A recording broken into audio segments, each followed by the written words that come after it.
me in extending a warm and heartfelt welcome to Dr. Anil Dixit. Thank you so much, sir, and over to you.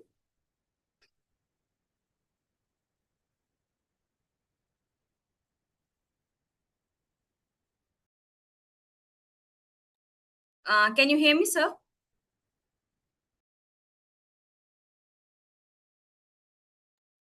Yeah, sorry, actually, I received one call. Thank you very much, Neha, for saying a few words about me. And it's a great privilege to be a part of this program. So, all the distinguished organizers, eminent scientists, and the experts and the resource person, and all the participants from India and abroad for this 2-week international capacity building program come training on AI-driven agriculture technology, smart skills, and advanced agriculture techniques, which was scheduled from 11th June to 25th June. So, in fact, this topic is very well addressed for the today's time. And everybody is nowadays talking about the AI-driven technology and the smart skill and the advanced agriculture techniques. So certainly this topic is very much relevant for today's time. And I congratulate the organizers for conceptualizing this highly relevant and forward-looking program at a time when agriculture across the world is undergoing a major transformation driven by digital technologies and artificial intelligence, automation, and the climate smart innovations and the data-driven decision making. So with this note, I begin my talk, which is I have chosen on the talk on the recent advances in biotic stress management. So basically, this topic I have chosen because here handling with this joint director position in the crop health management research, and certainly with this topic, we may cover on the what are the latest upcoming things are there in the relation to the biotic stress management. And basically, when we talk about the AI-driven technology and this thing, so basically the AI-based crop monitoring and the diagnostic survey and the smart irrigation system, and what are the climate smart agriculture is there, and certainly the different technologies which are addressing related to the AI-driven approach. My slides are visible? Yes, sir, they are. Okay. So, Sir.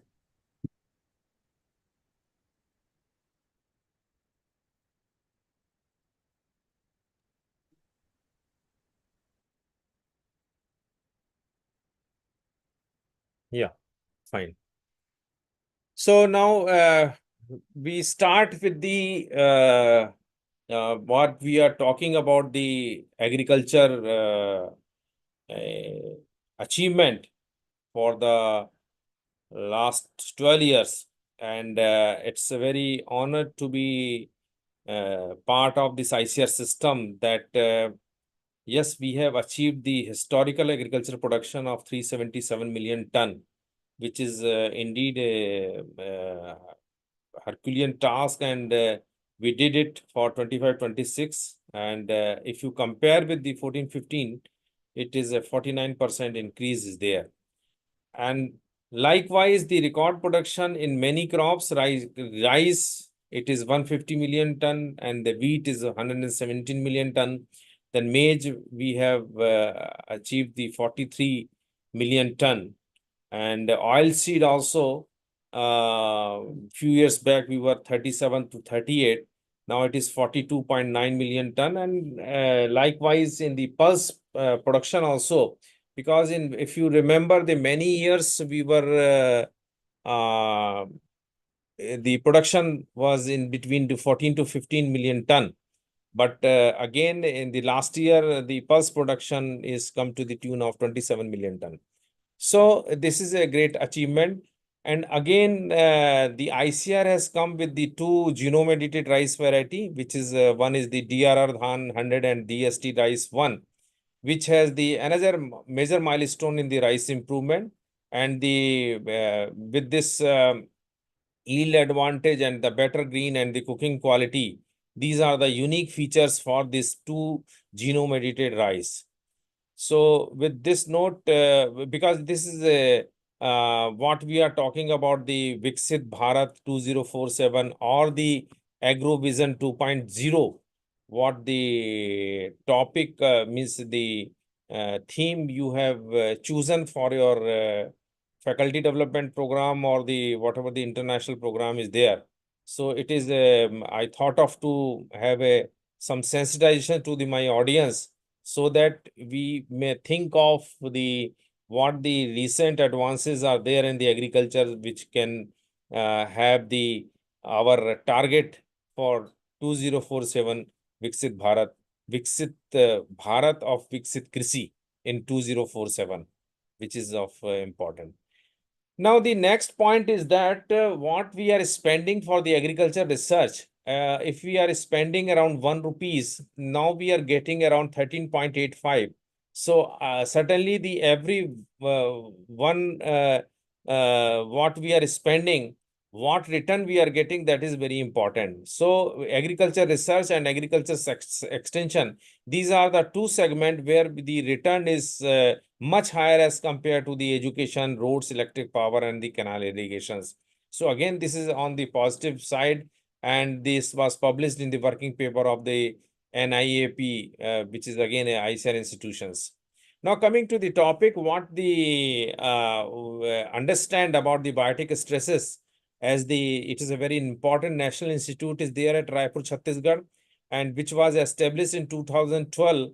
And again, in the recent years, because I was the first scientist who was posted here on a special call of that time, the then DG was the Dr. Ayyappan.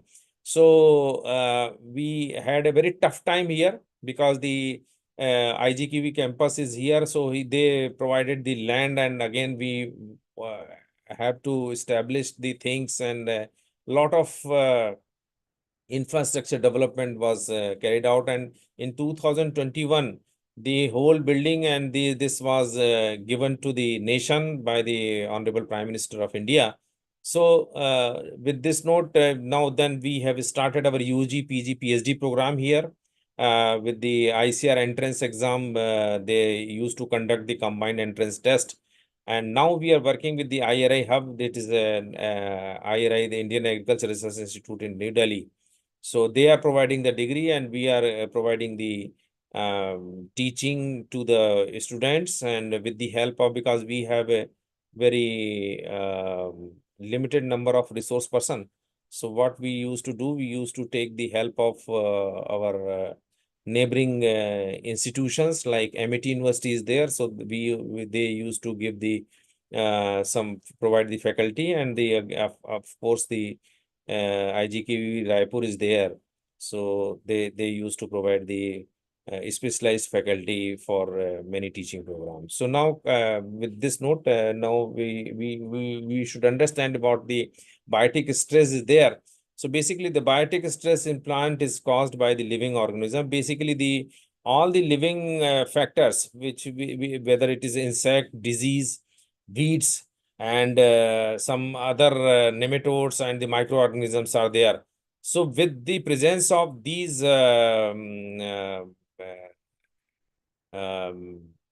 factors, the biotic stress is causing. Again, if you look at the total losses with this biotic stress is there. So basically the biotic stress losses, if you talk about the insect and disease and the other thing, it is coming around to 20 to 30%. Again, the weed is causing around 33%.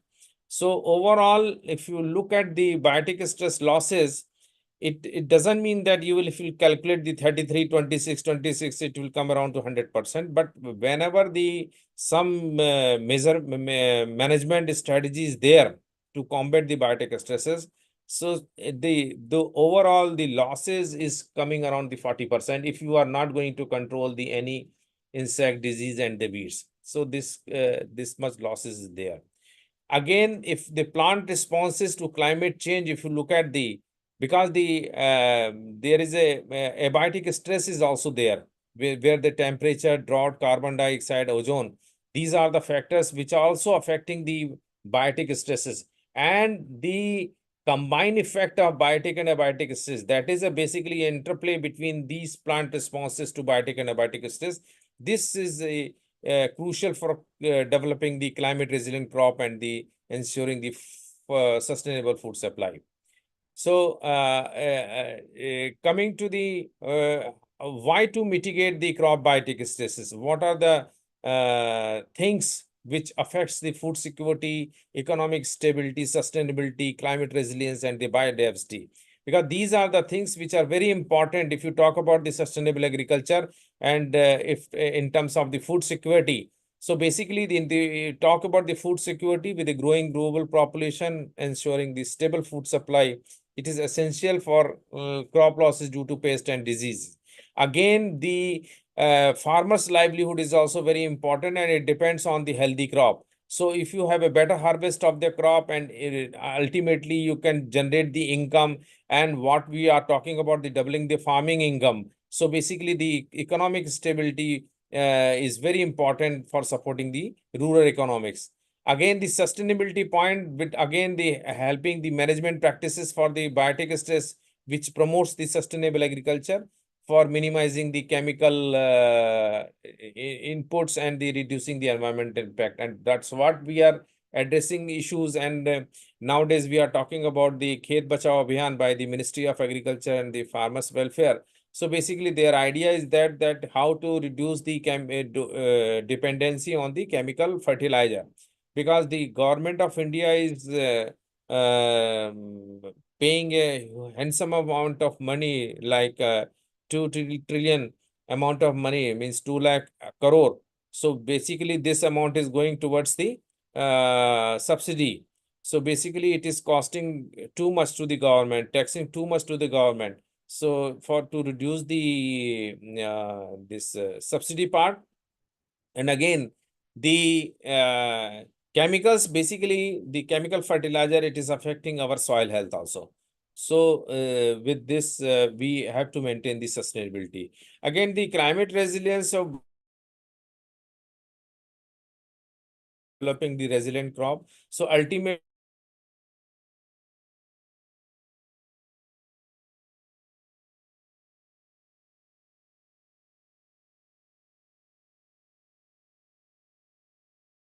because of the El Nino effect and the other factors, the monsoon is not at come to the many states, and again it has the serious concern to all of us about the monsoon break. So with this, we have to have a climate resilient agriculture to combat with this all sort of abiotic stresses. Again, for the maintaining the biodiversity, we should have a healthy ecosystem. And with the healthy ecosystem, we should have a different kind of integrated farming system approach to have a more crops, more livestock, and the other biological presence of in the system. So it will maintain overall supporting the biodiversity and the ecosystem health. Now coming to the current issues, what are the current issues are there for the crop biotic stresses? So basically the important point is the resistance development. When we talk about the herbicide use or any chemical pesticide use, you might have noticed it that after using it 2 to 3 years, the resistance is developing. So basically the over-reliance on the chemical pesticide, it can lead to the development of resistance, pest and pathogen population. So ultimately it is becoming more difficult, and it is your management part is going to be affected. So ultimately you will get the poor result of any chemical. Again, the climate change also affecting the distribution and the life cycle of pest and disease. Again, the climate change having the different kind of weeds also. We have noticed when I was in Jabalpur for Weed Science Institute. So definitely the C3, C4 plants weeds are there. And we have noticed it in the open tap chamber, OTC, and the phase facility, that is the free carbon air enrichment. So basically in that, we have noticed that C4 weeds are more dominant as compared to the C3. Then again, the another issue is the biodiversity loss, and the biodiversity loss is basically because of the biodiversity reduction, which is the increasing the susceptibility of the biotic stress. So ultimately, the diverse ecosystem can help the control the plant population and the disease outbreak. The another important issue is that the economic impact. What the economic impact is that because of the losses I have told you because of the biotic stress. So basically, it has the economic repercussion for the farmers and the agriculture sector. So ultimately, it is affecting the food security and the livelihood of the farmers. So basically, these economic impact and the biodiversity like climate change and the sustainable practices means the implementing the IPM approach. Many of these states, they have a very old IPM practices. So that needs to be revision, that needs to be revised, and ultimately the other factors have to be taken into the consideration for developing the smart IPM module. And for that, one ICAR institution is there in Delhi. So basically, previously it was in the campus of IRI only. Now it has been shifted to Mehroli.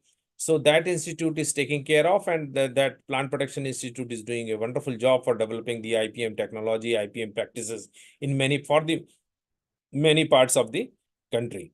The another issue is that the genetic resistance. So basically, breeding crop for the resistance to specific pest and disease, it can be effective strategy for reducing the biotic stresses.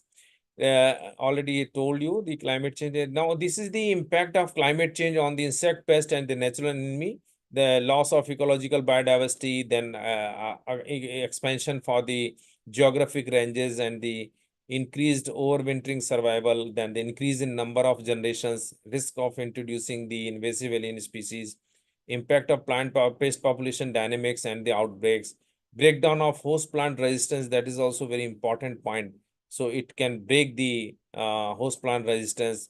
Then it has impact on the crop pest interactions, then increased incidence of the insect vector plant disease, and then reduction the effectiveness of the biological control agent, because the success of biological control depends on the your smart bioagent. By smart bioagent means it should have a better survival in the aberrant weather condition. It should have a more diversity in different climatic conditions. So that that is affecting because of the then disruption of the plant pollinators interactions. So these are the some of the impacts which has the because of the climate change and this thing.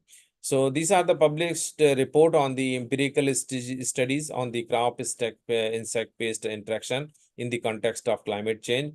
So basically, the many foliage feeding Lepidopterans belongs to the order of Lepidoptera, Pyralidae, and the Nematodidae. So these are the host plant, and increase CO2 affects the reduction in the nitrogen content of the plant and widening of the CN ratio, then decrease the nitrogen-based plant defense like alkaloids, and it has the effect on the increase in carbon-based defense in the, such as the tannins and this thing. So less stomatal opening will be there, and water use efficiency may be increased and reduce water losses through the stomata. So these are the some of the impact on the host plant because of the climate change effect and the crop insect pest interaction. Likewise, for the gypsy moth and the midge, these are the insect which are having the impact on the host plant of reduced reduction the leaf water content and the breakdown of resistance against the target insect pest. Then coming to the invasive pest species and their spread under the changing climatic condition. So basically, the warmer temperature which facilitate the establishment of the spread of invasive pest species by providing the suitable condition for survival and the reproduction. Then shifting of climate zone is there. climate change can open up new areas for invasive pests, allowing them to expand their ranges and disrupted ecosystem. So that can disrupt the ecological balances and the ultimately the agriculture impact, which in fact invasive pests can cause the significant economic damage to the crop and affecting the food security and the agricultural livelihood. So there are changes in the plant resistance due to the climate change. The climate change can weaken the resistance of the host plant to pest, and the higher temperature and altered precipitation can stress plants, making them more susceptible to pest attacks. So additionally, pests can adopt to overcome plant defense more rapidly under the changing climatic conditions. So ultimately,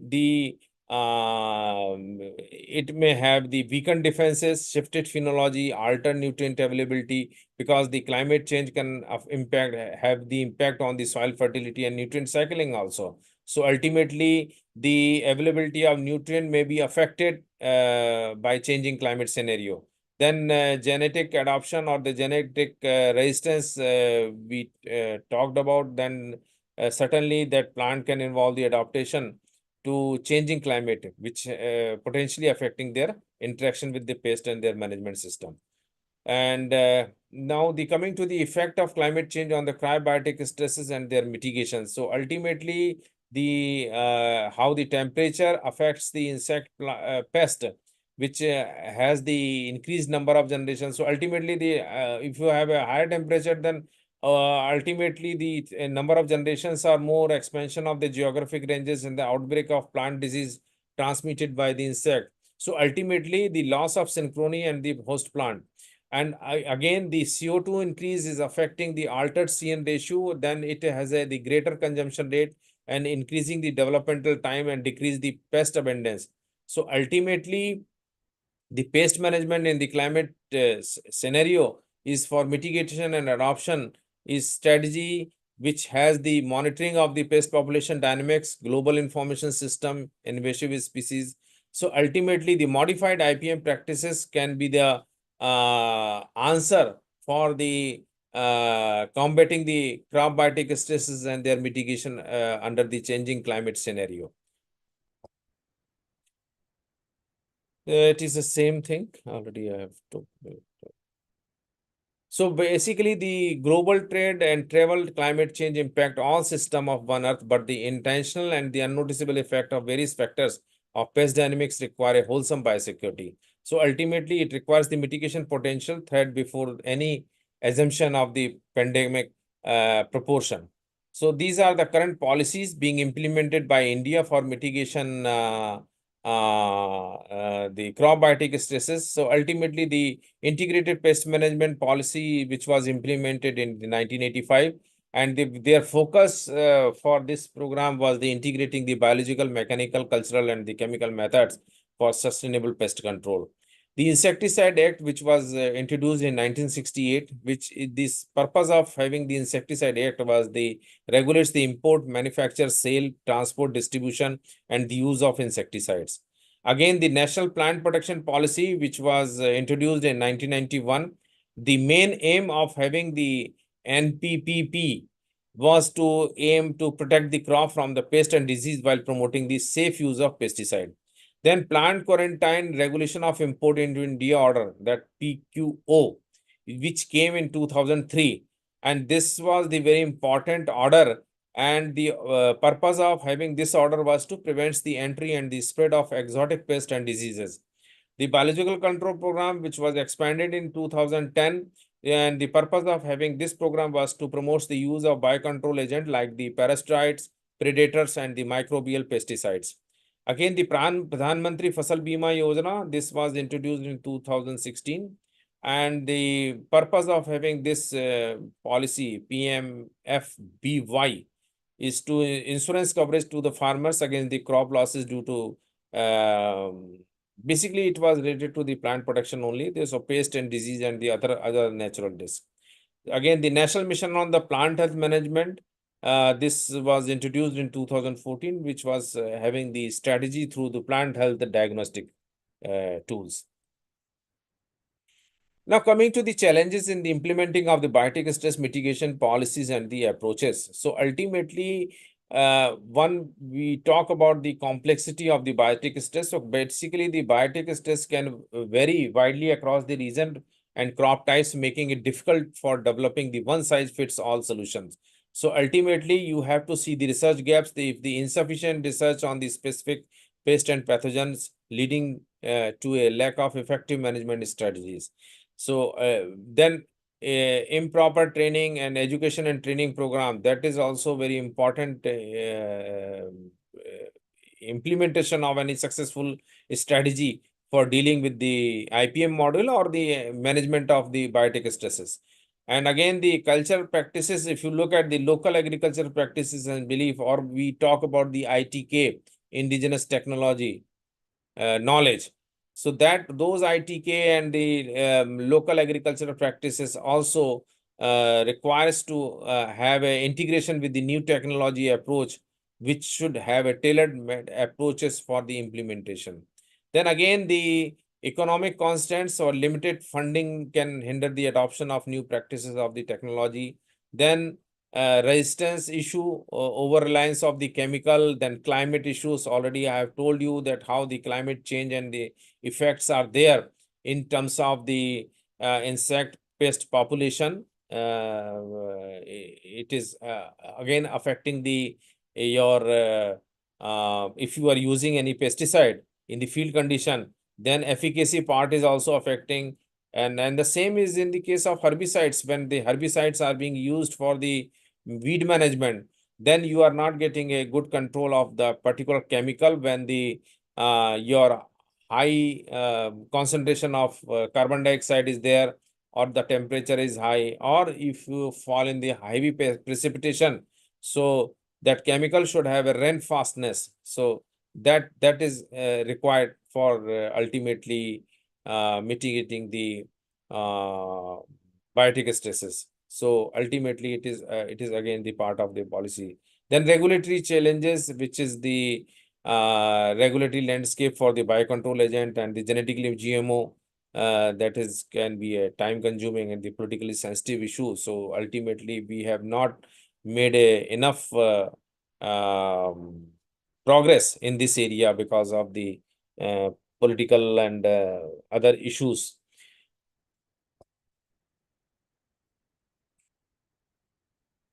So when I was talking about the combined effect of biotic and abiotic stresses on the plant health, so that is very important interplay between the biotic and abiotic stress, because the draw temperature and the nutrient deficiency and or the salinity, which is affecting the another way, and because of these abiotic stresses, the ultimately the biotic stresses also having the different kind of scenario in the field condition when we face in the real sense.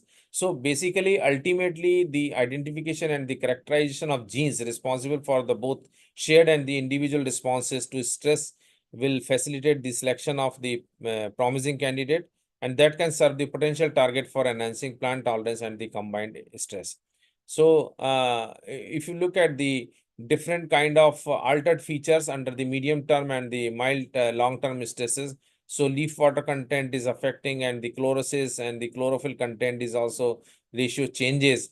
Then ultraviolet absorbing and the leaf angle, the slight leaf rolling is there. So ultimately, the damage is may go up to the level where the beyond repair or the cell death is there. So ultimately, you may have a symptom of chlorosis, necrosis, marginal leaf scorch, or the biomass decrease, and the leaf drop, severe rolling is there because of the permanent damage. So with the severe stresses. So ultimately, this strain signal plant specific stress tolerance, or the reversible or the irreversible apoptosis is there. So now what are the answer for different kind of problem in the managing the biotic stresses? So you should have a new approaches to improve the crop tolerance to biotic and abiotic stresses.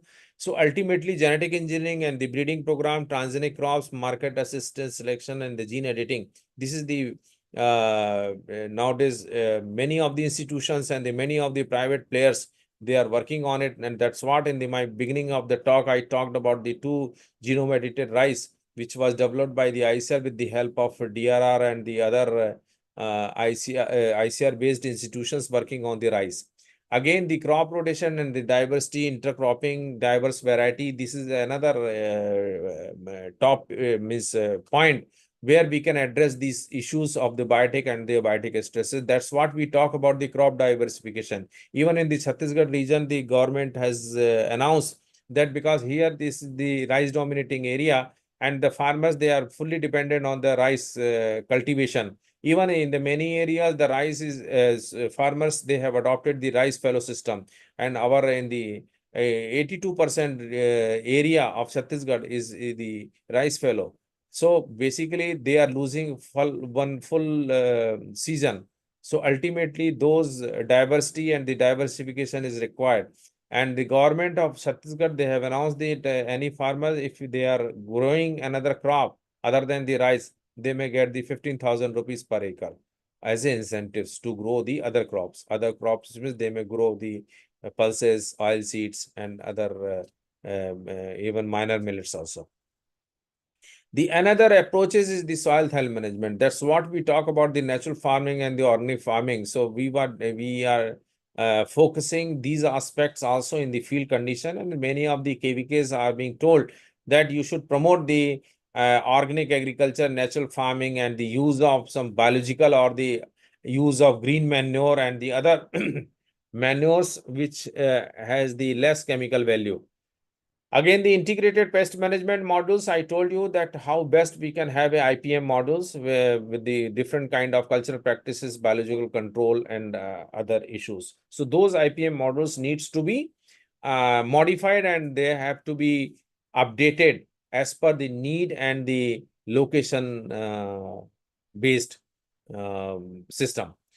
And when we talk about the water and nutrient management, because the water is the major limiting natural resources, and why the farmers, they are going for rice fallow and the other limitations, because they don't have the assured irrigation facility.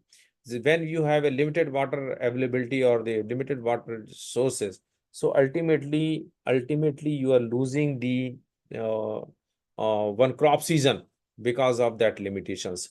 And ultimately, nutrient management, again, dependent on the smart agriculture.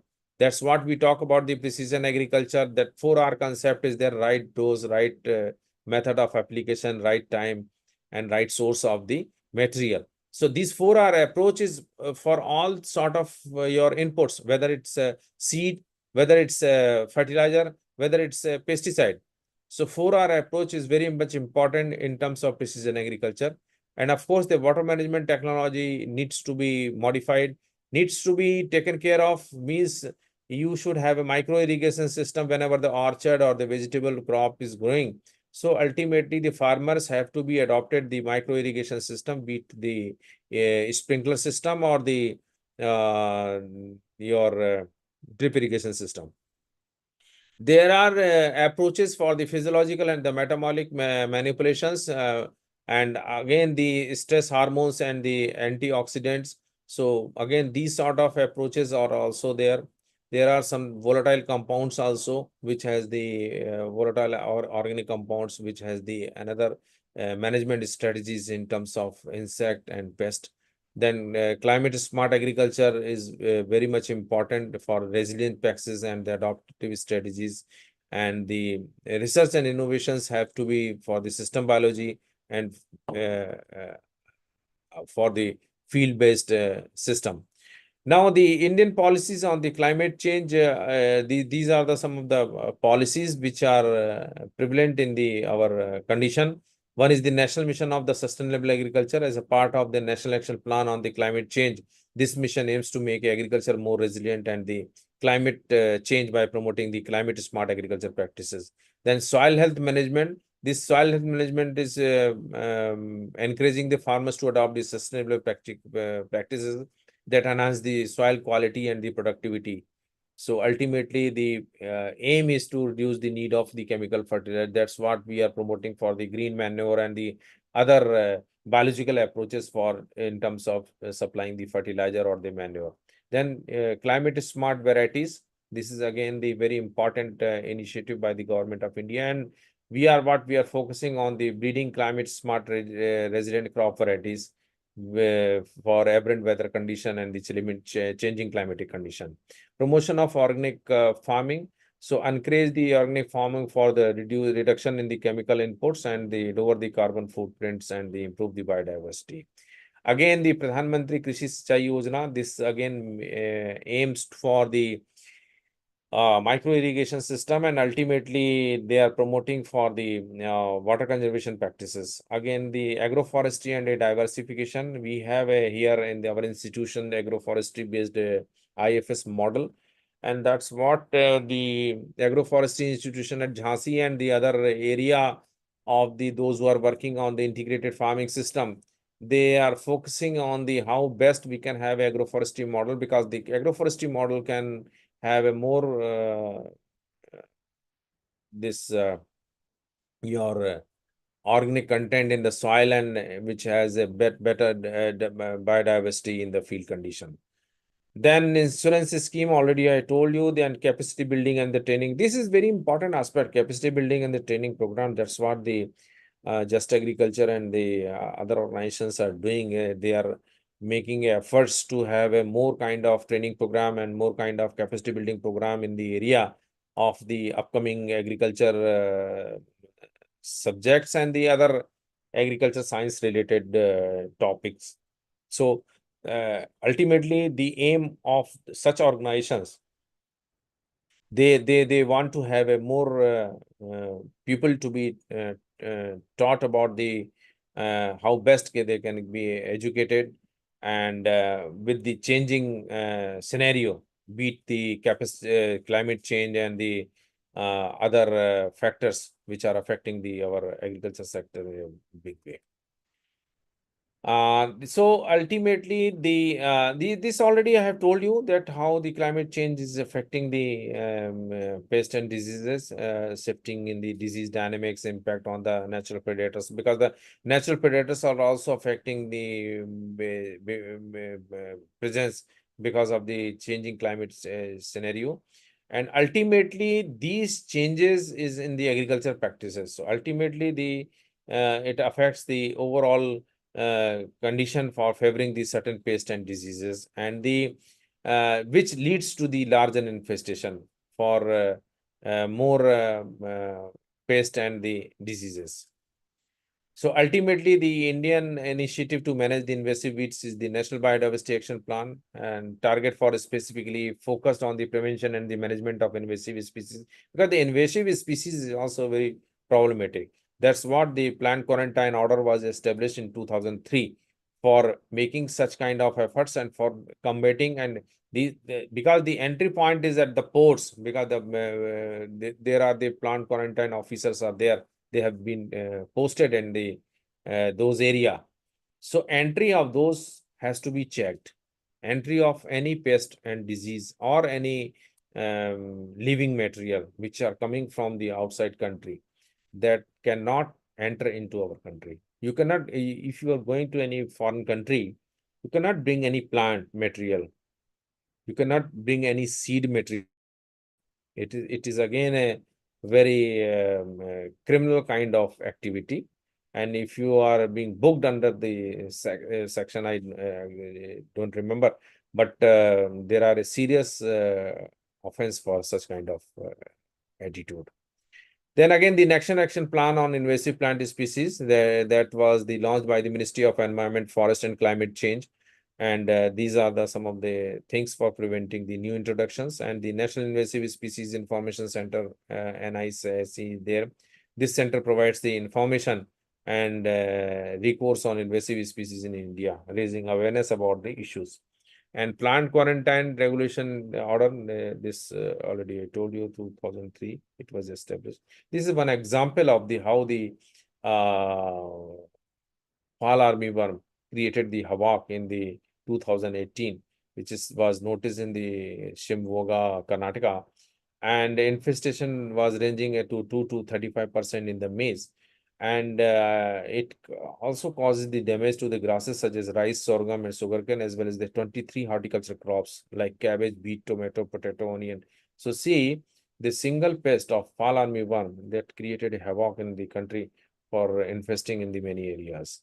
So ultimately, the fall is reported from Karnataka, Telangana, Andhra Pradesh, Maharashtra, Gujarat, and Tamil Nadu. Even in this Chhattisgarh region, in the Kavarda district, we have noticed this fall armyworm in the Kanker also, the infestation. So these are some of the examples how the elevated CO2 on the insect pest, the cotton cabbage crop. The major pest is I've pinpointed the important, the cotton Bemisia typica, there is a white fly. So a response is that they increase the fecundity and the feeding rate. So ultimately, what is affecting that you should know that the fecundity rate is increasing, the feeding rate is increasing. So ultimately, it is multiplication on the and poor plant. So ultimately, the CO2 increase is affecting in many ways, altering the CN ratio, which has the no nutritional quality foliage.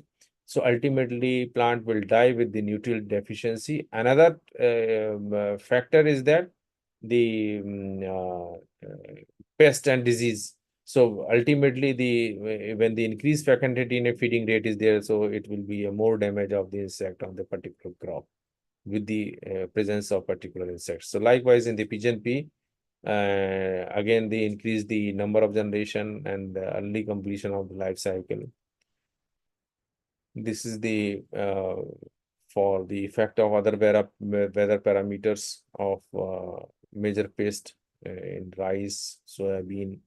So these are some of the examples which we have compiled for this thing, that how badly it is going to affect the agriculture system with the presence of climatic changing scenario. So ultimately, these weather parameter is also affecting the responses, how the drought is giving the stomatal closure and reduced leaf expansion. So this is on the plants. The heat stress is again reduce the photosynthesis and the protein denaturation, increase the respiration, reduce the pollen viability, reproductive failure, membrane fluidity. Then ozone, it is again affecting the stomatal conduction, declining the photosynthesis. So if you do your blood test, for the body, if one value is affecting, then you might have noticed that all the parameters will be affecting. If your hemoglobin is less, then ultimately your red blood cells will be down, then platelets count will be reduced, then ultimately it may affect your kidney, liver, like that. So in the same fashion, if the weather parameters is affecting on the plant, so ultimately the plant growth is affecting, and because of the poor growth, the plant is more prone to attack with the pest and diseases. This is the natural phenomena, whether it's a plant or it's a human body. This example I have taken for the crop weed interaction also, because I am a weed scientist. So basically, I wanted to tell you about that, how the rising carbon dioxide concentration is associated with the global temperature and precipitation. So ultimately, because of the more carbon dioxide, so weeds are likely to show greater resilience and better adoption changes. So weeds with C3 and C4 photosynthetic pathway may exhibit the differential response to higher CO2 level and temperature. So ultimately, it is affecting the dynamic crop weed interaction and the crop weed competition. And ultimately, the rainfall and drought also, it is affecting the weed management, because the frequent rainfall and this thing will reduce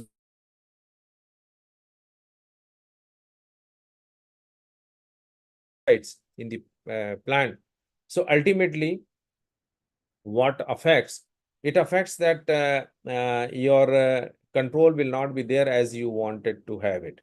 And the doses of the particular chemical, when I'm talking about the 4R concept, so ultimately you have to have a little higher dose. You have to put more chemical in the field. So ultimately, such sort of manipulations are needed when we are come across of higher rainfall and the drought condition in the field condition. So ultimately, increase in rainfall would lead to additional weed pressure, and ultimately reduction in the water availability associated with the unpredictable drought might alter the competitive balance between the crop and some weeds. and increased cuticle thickness and the leaf pubescence.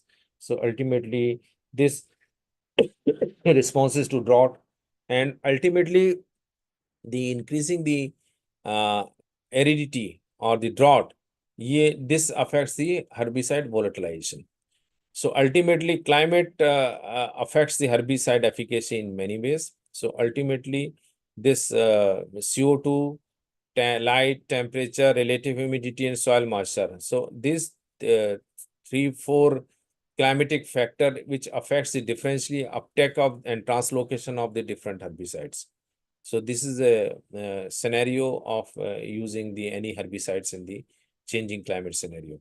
Again, the climate change has the effect on the IPM module also. So IPM module, I was telling you about the how best you can update the IPM module. So, but ultimately the insect development is more rapid and at higher temperature and population, as we were seeing that high fecundity rate and the higher population is there, and early termination of the life cycle. That is also very serious issues when we are dealing with the climate change scenario for the biotic stresses management. So ultimately, that timing of biological control and the treatments for the threshold based on the insect per plant, that needs to be reduced, and to ultimately to prevent unacceptable losses. So such changes should be predicted earlier, and the suitable management practices should be introduced for changing pest dynamics due to the climate change. And this is the adoption studies for managing the pest in the climate change. Integrated IPM models. Already, I have told you that how best you can combine the various control methods, including the biological control with cultural and the targeted pesticide application for minimizing the pest impacts while preserving the natural enemies. Then climate smart agriculture practices that enhance the resilience to climate change, such as drought tolerant crop and water efficient irrigation and the conservation tillage. Then early detection and the monitoring. So effective surveillance system can detect the emerging pest threats and facilitates the timely intervention and minimizing the potential for outbreaks. So these are the challenges for mitigating the strategies. One is the breeding climate resilient varieties. So basically, in order to minimize the impact of climate and disease, so it is very crucial to breed the new varieties for improved resistance of biotic and abiotic stresses.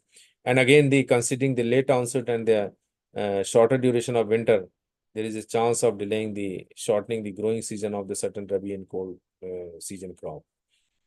So basically, we have to concentrate on the breeding variety for suitably the late planting. And again, for rescheduling the crop calendars, you have to change the crop growing season with the problem of early insect infestation. So under such practices like crop rotation, planting dates may be altered accordance to the onset of the particular pest and diseases. GIS-based risk mapping of crop pest is there. The many of the people they are working on it. That how best we can have a GIS technology which affects the which can tell you the insect pest outbreaks in the biographic and the physiographic features of the landscape. Then screening of pesticide with the novel mode of actions. So again, such pesticides are being developed. And again, we are working on the nanomolecules, nano silica also. Nano silica is also water acceptability, and they are working on it for the better plant protection strategies.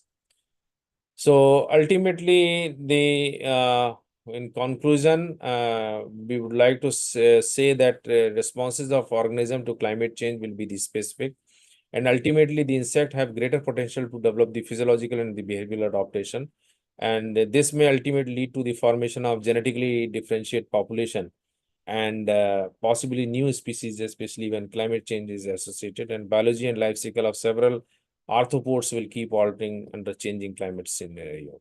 So these are the policies which I told you, that national agriculture policy, then IPM modules, then crop health management strategies, then mobile apps and technology, Kisan Suvidha app, and the real-time information, the pest and disease outbreaks is there. then remote sensing and the GIS technology, then public awareness and training workshop, training program. That's what today you are attending this kind of training, though it's an academic kind of training program.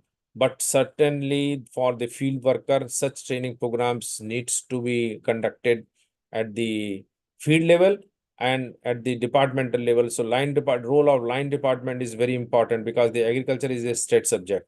So ultimately that needs to be taken care by the state government. And the collaboration with the NGO and private sector, that is also very important part. And that's what we are doing. And we are working on the triple P model approach. And that's what the organizations like Just Agriculture or the other, they are doing a wonderful job in imparting the training program and the capacity building.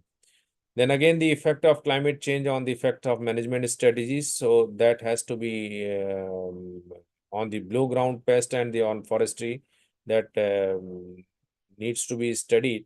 And long-term multidisciplinary approach, that is very important. International cooperation with the CGIR. There are a certain ICAR, IRI, and these people, they are also doing, even ICRI in India, they are doing the wonderful job in addition to the abiotic and the biotic interplay.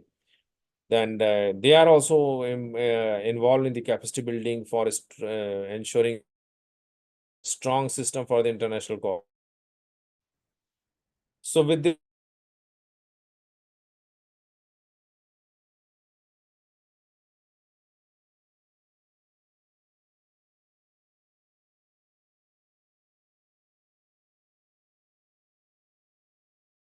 should be the for the welfare of the farmers ultimately, and the conservation of natural resources and the sustainable development, that is again the important aspects. So that needs to be taken care of, because ultimately you have to conserve the soil, you have to conserve our land, and you have to focus it on the natural resources. So let us ensure that emerging technologies remain inclusive, accessible, affordable, and beneficial to small and marginal farmers, because our Honorable Agriculture Minister always giving the focus on for the marginal farmers. He used to say कि यार छोटे किसानों का ध्यान रखना है, छोटे किसानों के लिए क्या हो सकता है. So ultimately, because they are constituting the backbone of agriculture in many developing countries. So with these words, I once again congratulate and organizers and wish all the participants for a highly productive and enriching and successful learning experience during the AGROVISION 2.0. Thank you very much.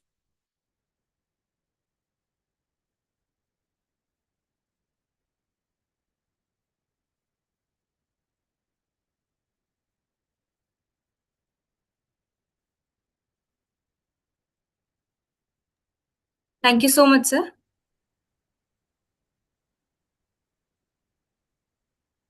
Sir, am I audible to you? Yeah. Okay. Thank you so much, sir, for your session. Thank you. Sir, I'll be enabling the chat for a while for participants, so that if they have any questions or query, they can put their questions right there. And if you want, you can answer accordingly. Okay. Okay, sir. Thank you.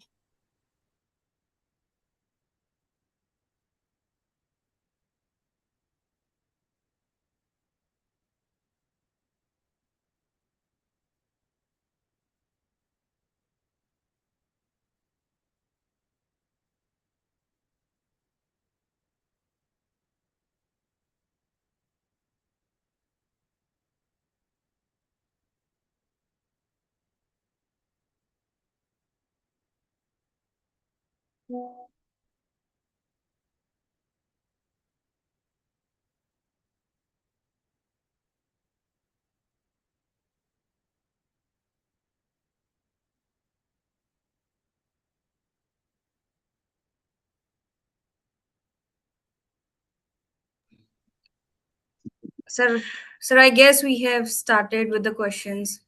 Okay. Yeah. Sir, someone is asking that, sir, how can we manage pests based on AI techniques? AI techniques basically artificial intelligence is transforming the pest management system, and ultimately the smartphone application for early pest detection is there.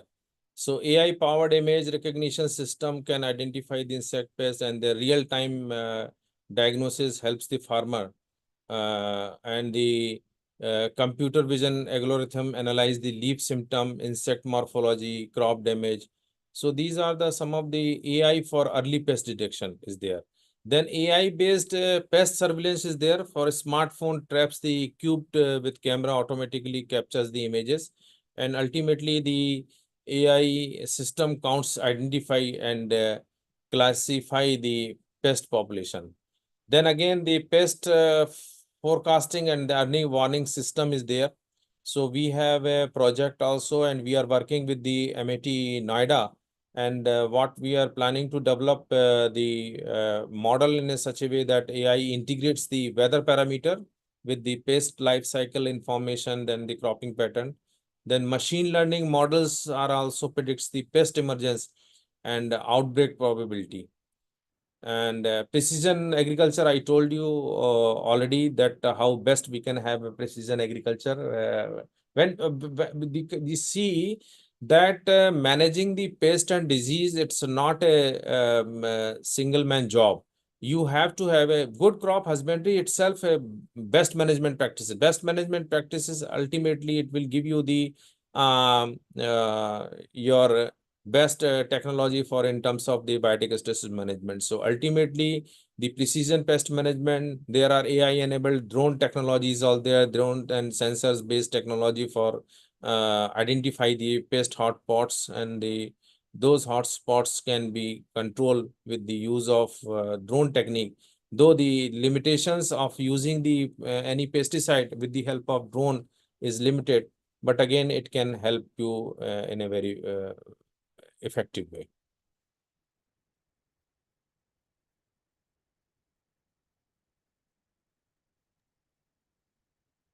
So one more question, like someone has written, "Good evening, sir. Presentation more informative and much needed. Can climate stress in crops make resistant varieties more vulnerable to pests and diseases? Any recent examples?" Climate stress. Yes, sir. I'll be repeating the question. So the question is like, can climate stress in crops make resistant variety more vulnerable to pest and diseases? Are there any examples, any of such? Resistant variety more vulnerable for Sir, more vulnerable to pest and diseases. such examples are not there, but of course that high temperature and the drought, flooding, salinity, nutrient diseases, which basically divert the plant energy from defense to survival. So ultimately, the production of defensive compounds such as phenolics and the defensive proteins may decline. So ultimately, the pest can establish and multiply more easily. This is the basically system when the stress is there. Stress basically weakens the plant defense system. It is a same system like a human being. If our body is we suppose we are having a viral effect of in our body, so ultimately we will be more prone for cold and cough, and whole body will pain like that. So in a same fashion, it will have a weakens plant defense system, then breakdown of resistance genes, then the uh, uh, your increased pest reproduction. So ultimately, basically higher temperature often the accelerate the insect growth and the reproduction. So this is there. And ultimately, the continuous exposure to resistant variety can select for virulent plant population. It means you have a new pest biotypes. So ultimately, the climate stress can accelerate adaptation and the evolution of the pest. So these new biotypes may overcome the effective resistance genes. Okay, thank you so much, sir. So one more question is, so many IPM models are there, like Hmm. pheromones, traps, sticky cards, etc. Why Hmm. new generation pesticides are needed in India? Hmm. You see that this IPM model has the certain limitations. You cannot rely on the all the time for IPM model. So basically, the new generation pesticide is basically safer and smart. So ultimately, the purpose of having the new generation pesticide is to reduce the pesticide load on the environment. So ultimately, these green chemistry, basically we call it as a green chemistry pesticide. So with the use of the new generation pesticides, we may, because the it has the low application rates. That's what we talk about, the nano molecules or the nano based technology, and it is a relatively safe to beneficial insect. So ultimately you have to, जो हम हिंदी में मित्र कीट बोलते हैं, so we have to save the life of beneficial insect, because those beneficial insects are also having a positive impact on the production system. And it has the longest residual activity also. So these are the two Sir, entire different things. sir, someone has written, does El Nino condition increase the incidence of biotic stresses in crop plants? Yeah, certainly. And is nothing but the your abiotic condition, abiotic stresses. And abiotic stresses, already I told you that how the temperature increase and the higher precipitations, because El Nino effect, it's prediction is there in this year. So ultimately, it may have a more plant population, this insect population, and it may have the because of the higher temperature and the reduction in the rainfall. This is the basically two important thing which we are going to face in the El Nino effect. And pests like aphids and the white flies and the thrips, jassets, these are the fall armyworm I told you in the maize. So we may have a problem of because these conditions are favoring to these insects. Higher temperature, reduction in the rainfall. Reduction in the rainfall means the prolonged dry spells ultimately.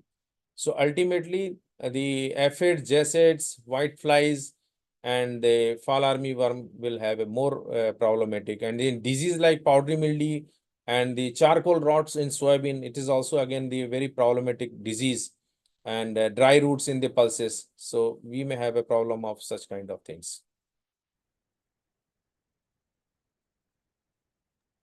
Okay. Thank you so much, sir. I guess we are almost done with the questions. Thank you. Thank you very much. Thank you. So, sir, on the It was behalf a of very the good session, and the persons they are very much interactive, and the questions they asked, it was very much impressive, especially the last one. So, sir, on behalf of the entire Just Agriculture Education Group and all the participants of AGROVISION 2.0, I extend my heartfelt gratitude to you, sir, for delivering such an enlightening and insightful session today.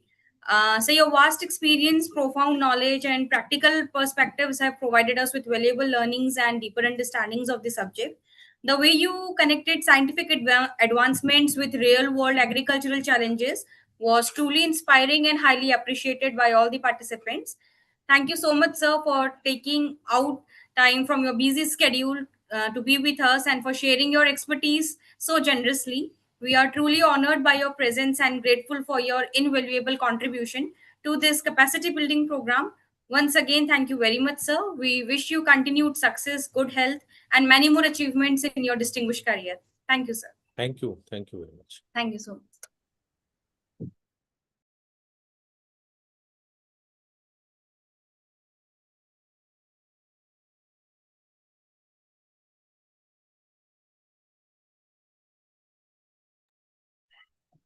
I hope our next guest has also joined us.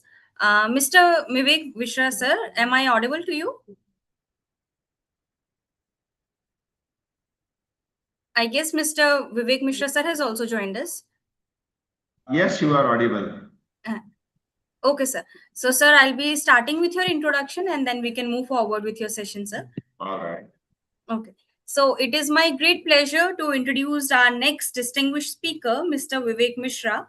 Mr. Vivek Mishra is the founder and CEO of Fibro Heal One Care Private Limited, an innovative biotechnology startup that is transforming the field of advanced wound care, tissue regeneration, and medical technology through the use of silk proteins and other biomaterials. A visionary entrepreneur and innovation driven leader, Mr. Mishra leads a passionate team dedicated to solving real world healthcare challenges. Under his leadership, FibroHeal has developed cutting edge biomaterial based solutions aimed at improving the quality of life and health outcomes of patients suffering from chronic and acute wounds. The company has emerged as a pioneer in translating scientific research into practical, affordable, and impactful healthcare products.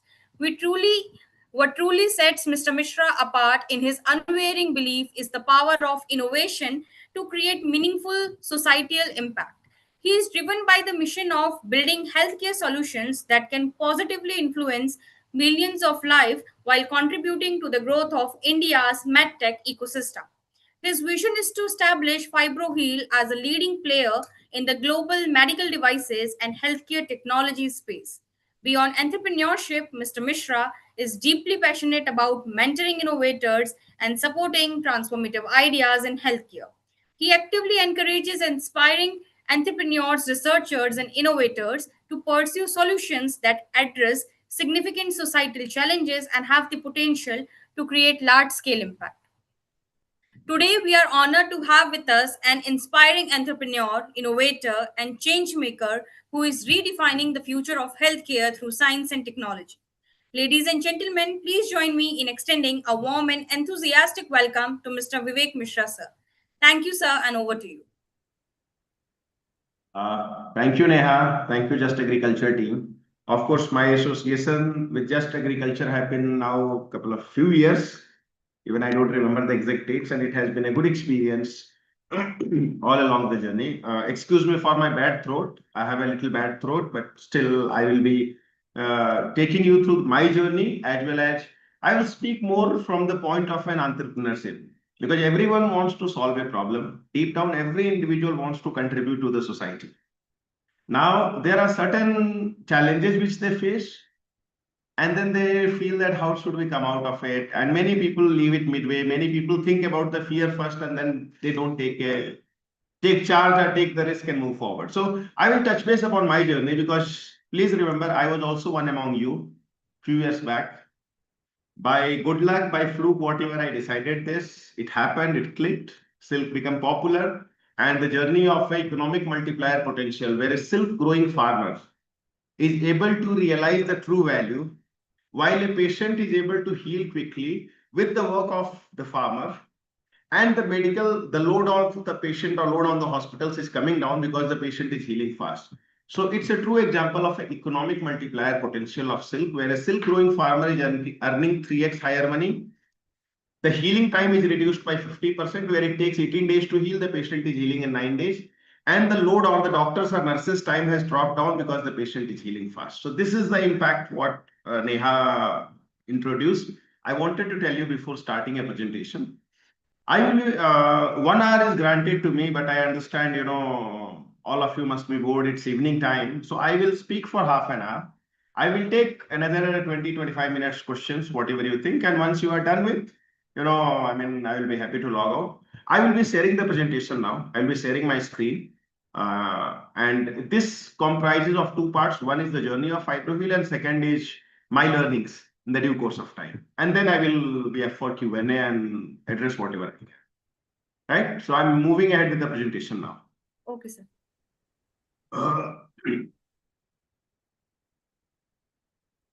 Is my screen visible to everyone?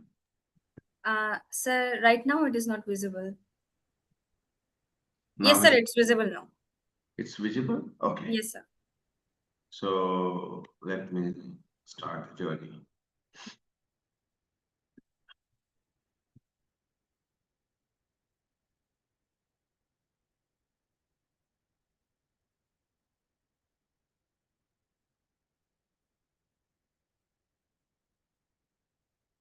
So coming to FibroHeal, we are the first company in India to have commercialized silk-based solution to heal different types of acute, chronic, traumatic, post-operative, and hemostatic wounds. We call ourselves pioneers in biometal space related to silk protein, and we are supported by Karnataka Government, Department of Science and Technology, winners of National Technology Award. These are some of the accolades which we have got in the journey. Recent being winner of Silk Grand Challenge organized by Ministry of Textiles and Startup India during Bharat Tex 2025 at Bharat Mandapam. We were also, we won National Technology Award in 2020, where we got an award money, which helps in fueling our next phase of growth from Technology Development Board, Government of India. We were winners of Elevate 100. These are some of the good things. Apart from that, we were also featured among the top 5 wound care management startups in the world, being only one from India. So that was a little proud moment for all of us when we moved along the journey, that our silk grown by our farmers of India is able to impact, the science across the world and able to heal wounds. हम सिर्फ भारत के नहीं पूरे विश्व का जख्म भरने की काबिलियत रखते हैं. That thought process has been kind of reinforced with these things. Coming to FibroHeal gamut, we heal different types of wounds, starting from a normal cut or a surgery or an injury, which we call it acute trauma or post-op. The first thing what you can see. Moving to chronic wounds, जैसे diabetic ulcer हो गए, bed sores हो गए, या any kind of wounds which is non-healing. Then external hemostats, ये होता है basically gunshot या bomb blast या accidental injuries where lot of bleeding happens, and most of the time the patient die because of excessive bleeding. So bleeding control is an important area. Then wound cleanser, and this is the entire gamut of wound care where we operate from SIM. Now coming to the reason why did we start FibroHeal? So we started leveraging the biometal property of silk with a mission or a purpose. The purpose was to start a venture which will solve a genuine problem of acute and chronic non-healing wounds with a potential of economic multiplier. जब मैंने अपना session शुरू किया उसके पहले मैं economic multiplier के बारे में बात किया कि कैसे हम किसानों की आमदनी बढ़ा सकते हैं, how we can increase the income of the farmers, how we can bring down the load on the pocket of the patient by healing faster and charging less, and third, bringing down the load on the hospitals. So with that thought process we started. The example, the image what you see is of a cut cocoon. We allow the cocoon to emerge, the worm inside the cocoon comes out of it, and what is left is empty broken shell.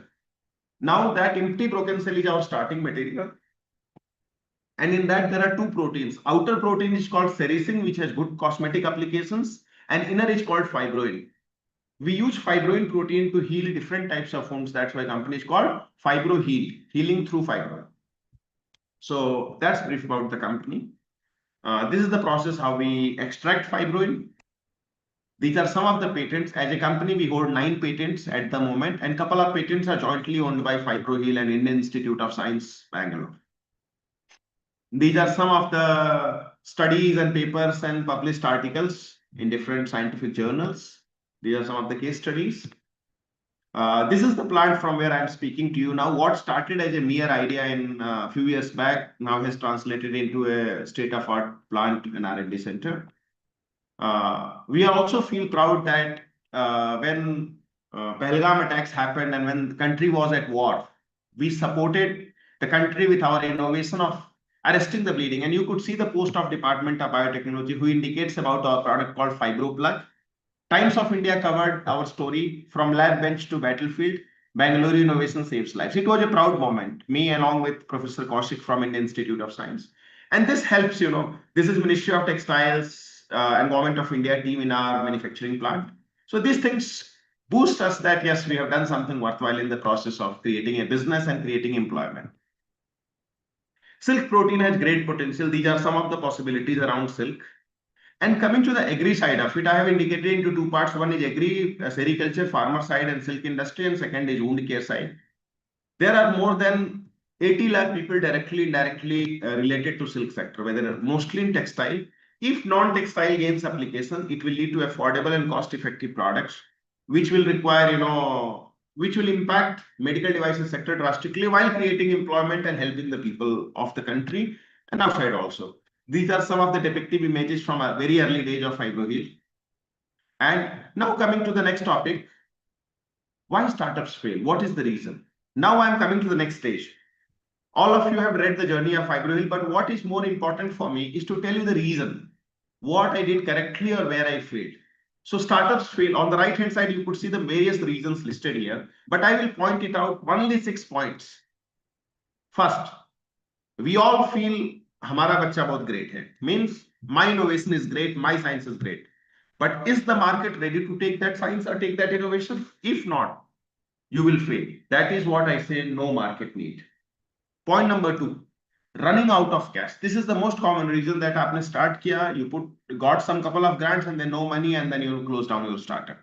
Third, not the right team. I put this very huge emphasis on this point, not the right team, because generally we all human beings are driven by egos. और हम सबकी ego हमसे ज्यादा बड़ी होती है, हमारे idea से बड़ी होती है. तो if you want to build a startup, please keep your ego out of the room and ensure that the other person who is competent in certain areas should lead in that area, and whatever you are competent, you should lead in that area. So not the right team or not having the complementary skills. Fourth, getting out competed, where your competition, you are running at a very slow speed and someone comes and they scaled it fast, then you will be out competed. Fifth, pricing or cost issues. Suppose आपका innovation का price 10 rupees है and you start selling it at 20 rupees, you won't sustain. So आपके पास sufficient margin होना चाहिए कि even after giving discount and running all the costs, you should be left with decent size margin. And sixth, poor product. Many a times I have seen founders or innovators focusing just on the product. So these are the 6 reasons why most of the startups fail. There are different reasons, but these 6, if you are ensuring, you are assured that at least 85% you have covered yourself. Coming to the next concept, many times I have seen people develop an idea, they have a product, and after that they want it to make it so great that they don't launch. There is a concept called minimum viable product or MVP. This is the most basic form of product where you have just must have features. जो आप commit कर रहे हो बस उतना ही होना चाहिए. You are not talking about any whistles and all the good things. You are just talking about the proof of concept with a must have features. यहाँ से आपको customer से बात करना शुरू कर देना है with minimum viable product. That's when you will get to know, customer will guide you to the problem statement, and that will help you to solve some of the problems, which will help you to develop a company or develop a startup around the problem points. Now, I will relate it to fibroheal. जब मैं बात करना शुरू किया तो there was a problem. Certain patients had difficulty in wound healing or slow to no healing. Second, some of the patients have acute and chronic wounds which was very hard to heal. Third, it increased hospitalization cost due to longer hospital stay. Fourth, decreased quality of life during treatment, healing and post-healing. Fifth, currently in India, most of the products are imported. This leads to increased cost, availability issues, and treatment challenges.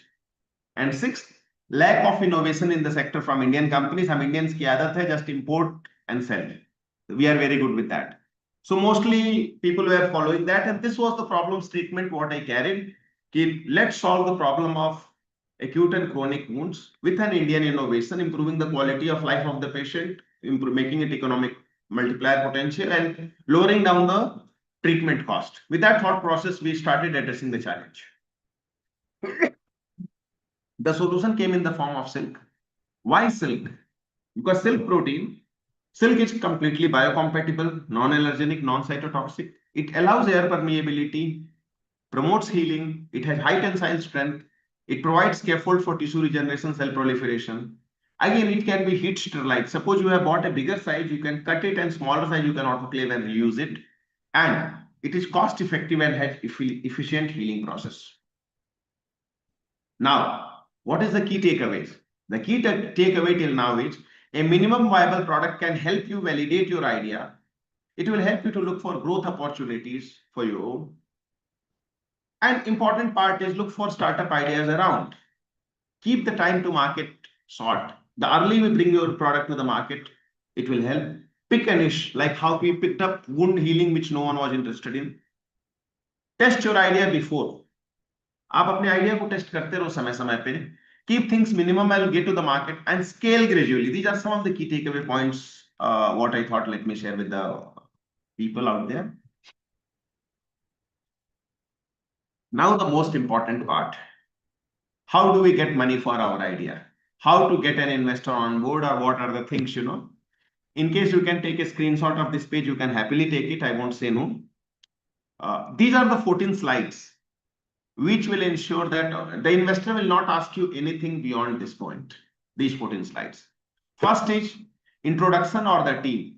जब early stage पे आपके होते हो तो पैसा आपके idea पे नहीं, आपकी टीम पे लगाया जाता है. They don't put the money on the concept, idea or science. They put the money on the people behind it. The second thing is the problem statement. Third, the product and solution, and why this product and solution is the right fit for the problem. Then comes product and service range. Then market landscape and potential, जो total addressable market होता है. Then आता है market size और कौन कौन से competition है. You cannot say that I don't have any competitor. अगर आपका एक नया साइंस है, but आप जिस मार्केट में जाने वाले हो वहां पे कोई ना कोई कुछ और यूज कर रहा है. So that's where you have to include market size and competition. Then comes the moat. आपके पास ऐसा क्या स्पेशल है जो कोई कॉपी नहीं कर पाएगा, and you are the only winner for the space. That specific thing you have to highlight in your moat. Then comes traction and business model, means how you will make money. 9, how you go to market plan, how you will ensure that you will hit the market and you will be successful in next 700 days or 1000 days or whatever. Then comes financials and projections. जैसे आप budgeting करते हो कि अगले 1 साल में मैं इतना सेव करूंगा, 3 साल में मैं ये करूंगा, तो मैं ये प्लॉट लूंगा, घर लूंगा, ये करूं, गोल्ड लूंगा, जो भी है. So that is what financial projections and this thing. Same like how you do your thing, you need to do a risk analysis and investment. Why an investor should put money with you? वो share market में नहीं लगा के वो आपके साथ क्यों लगाए, और क्या रिस्क एनालिसिस है. अगर वो फ्लैट नहीं खरीद के आपके स्टार्टअप में डाले तो will he make higher return with you, और he will make higher return in the land और फ्लैट. ये चीज को ध्यान में, what we call risk analysis and investment consideration. Then comes fund requirement and investment consideration. फिर आता है valuation, what is the right value, and then comes summary and snapshot. ये 14 स्लाइड में आपका पूरा अगर if you are able to qualify this, then they will move into the area of due diligence, and finally they will cut the check to invest in your company. Now, अब आपके पास पैसा आ गया, अब आप कंपनी खड़ी कर रहे हो. You are scaling up the company. You were 2-3 people, 5 people. Now you want to create a team of 50 people. While scaling up, the most important thing is to work in collaboration. I will give you an example. 2018, I started working with Indian Institute of Science. We supported a student there under a program called PMRF, Prime Minister Research Fellowship. And PMRF is a very prestigious program. There we gave a problem that we want to develop something in the area of hemostats. And my R&D team and Indian Institute of Science team, they created a common goal to develop a hemostat which will arrest bleeding within 2 minutes. And that's how the product was launched in 2024, and during Operation Sindoor, it was also deployed. So this I gave an example that how collaboration works. Second point is make only quality hires. Have good people and focus on human qualities more than anything else. Third, keep personal ego aside. Align team focus to a common goal. Take a back seat wherever necessary. You need to have a clear commercial matrix and understand what customers are ready to pay. क्योंकि ये भी जरूरी होता है. आपका science great होता है, but are customers ready to pay what you are mentioning. Then important is creating the product market fit, putting automated and replicable system in place. Many times you need to decentralize the things. Decentralization is quite key. Then changing the management structure as you grow. You need to keep changing it based on the demand. Clear eye on budget, financials, unit metrics, and keep eyeing the opportunities with a bigger goal. जब आप start करते हो तो think of a bigger goal. Why did I start? And when why is clear, how becomes easy. With that thought process, these are some of the challenges of scaling up. During building the startup, with my own experience, I realized that पहले मुझे लगता था कि fund crunch, regulatory approval, sales, business development ये मेरे लिए ज़्यादा challenging होंगे. But in due course of time, I realized that people, their commitment, their egos, and openness to take challenge is what really counts. Company बनाने में ये चीजें ज्यादा मायने रखती है compared to fund crunch, regulatory approval. People's alignment, team's alignment to a common goal is one of the biggest challenge. Second, for founders और जो जिसकी idea होती है, don't become too emotional about it. Take a decision in the best interest and then move forward. कहीं हमेशा आप सही नहीं होगे, but that's okay. Being emotional about certain decisions will be detrimental for your peace and future decision making ability. So अगर कई बार आप tough decision करते हो which includes firing someone or saying no to someone, take it, because please understand, emotional होकर के कुछ नहीं होता है. You need to accept it and move on in life. Question आता है कई बार कि विवेक आपको डाउट नहीं हुआ कभी बनाते हुए? You were so sure that company चलेगी. फ्रैंकली स्पीकिंग, स्टिल हमें भी अभी भी डाउट होता है कई बार. But most important thing is keep calm and keep revisiting the purpose. This will give you demeanour to succeed and keep flying. So इस थॉट प्रोसेस के साथ भी continue every day in 5 not giving up is the key. जो entrepreneurship का road होता है कभी clear नहीं होता है. Road of entrepreneurship is exactly like walking in the jungle with a candle. जब आप एक कैंडल लेके जंगल में जाते हो तो you can only see one step at a time. You won't see 5 steps ahead. Entrepreneurship is also like that. You will see one step, you take that step, and the next steps becomes clear. If you are focused and ready to hustle without giving up, you will succeed. No force can fail you. Now coming to building the team. कि team कैसे build करें sir? मेरे पास तो सब अच्छे लड़के लोग आते हैं, फिर वो फिट नहीं बैठते हैं, उनकी क्वालिटी नहीं रहती है. Please understand, skills, knowledge, degrees can be taught, acquired, but not the human qualities like taking initiative, solving a problem, go getter approach. ये सब चीजें ह्यूमन क्वालिटी होती हैं. और आपके शुरू के बेसिक एम्प्लॉयज ह्यूमन लेवल पे ज्यादा होने चाहिए. As a leader, you need to be inclusive, transparent, give equal growth opportunity, responsibility. कई बार लोग गलती भी करेंगे. That time don't push someone against the wall then when they are struggling or down. अगर if you can't uplift them, just keep quiet. Remember, early days में transparency is the key. And एक और important बात, we are dealing with people who have emotions. They are not just resources. So treat people like people, and this is the key to building a solid team. Next, this is my favorite line for any leader and all the 150 entrepreneurs or 150 leaders who are in this discussion. So this is for all of you. You need to face challenges, yet be brave and prudent while maintaining a positive approach. Last line is very, very important, maintaining a positive approach. So I'll repeat it again for you. You need to face challenges, yet be brave and prudent while maintaining a positive approach. So with this, thank you very much. I will show a couple of wound images, then I am up for Q&A. These are some of the cases where fibroheal dressings have healed the wounds. You could see 2 fingers are cut, and using silk we have healed the wound. So I'm happy to take any questions if someone is having or want to discuss anything. Thank you so much, sir. Sir, I'll just do one thing. I'll enable the chat box for everyone. Sure. And whoever wants to put their questions, they can put it right there and we can answer. Sure. Okay, sir.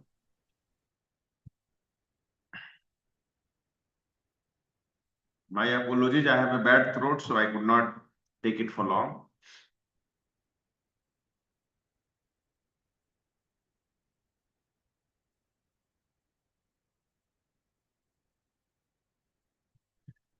Feel free to ask. Kuch bhi questions, anything you want to ask, please feel free to ask. We'll be happy to address.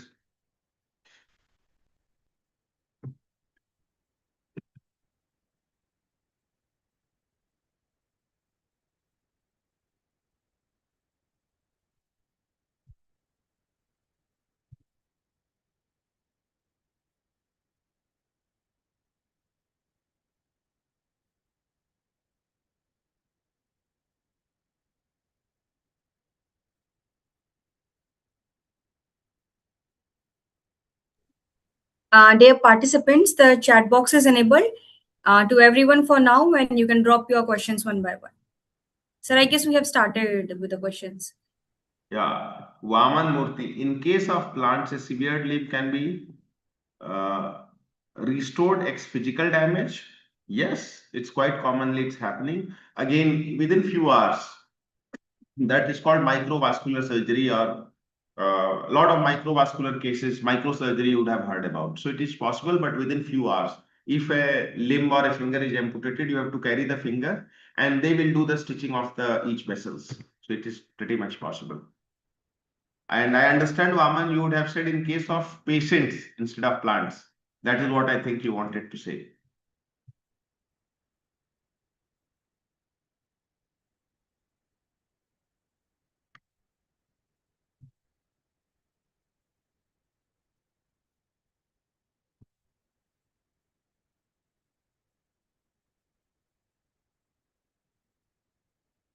No problem. Thanks, Vaman. Feel free to ask any question you have in the chat box.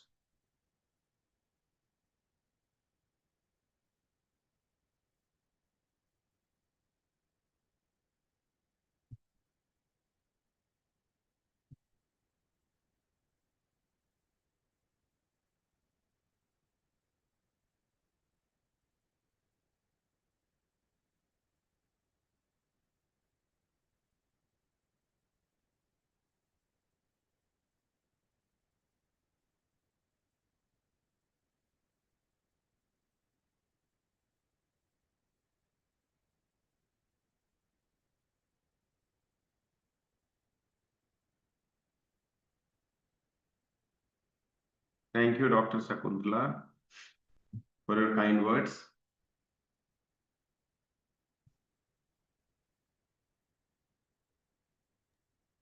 Sir, I have also received some questions. Sure. Someone has asked, sir, what inspired you to start Fibro Heal, and how did you identify the healthcare challenge that became your entrepreneurial opportunity?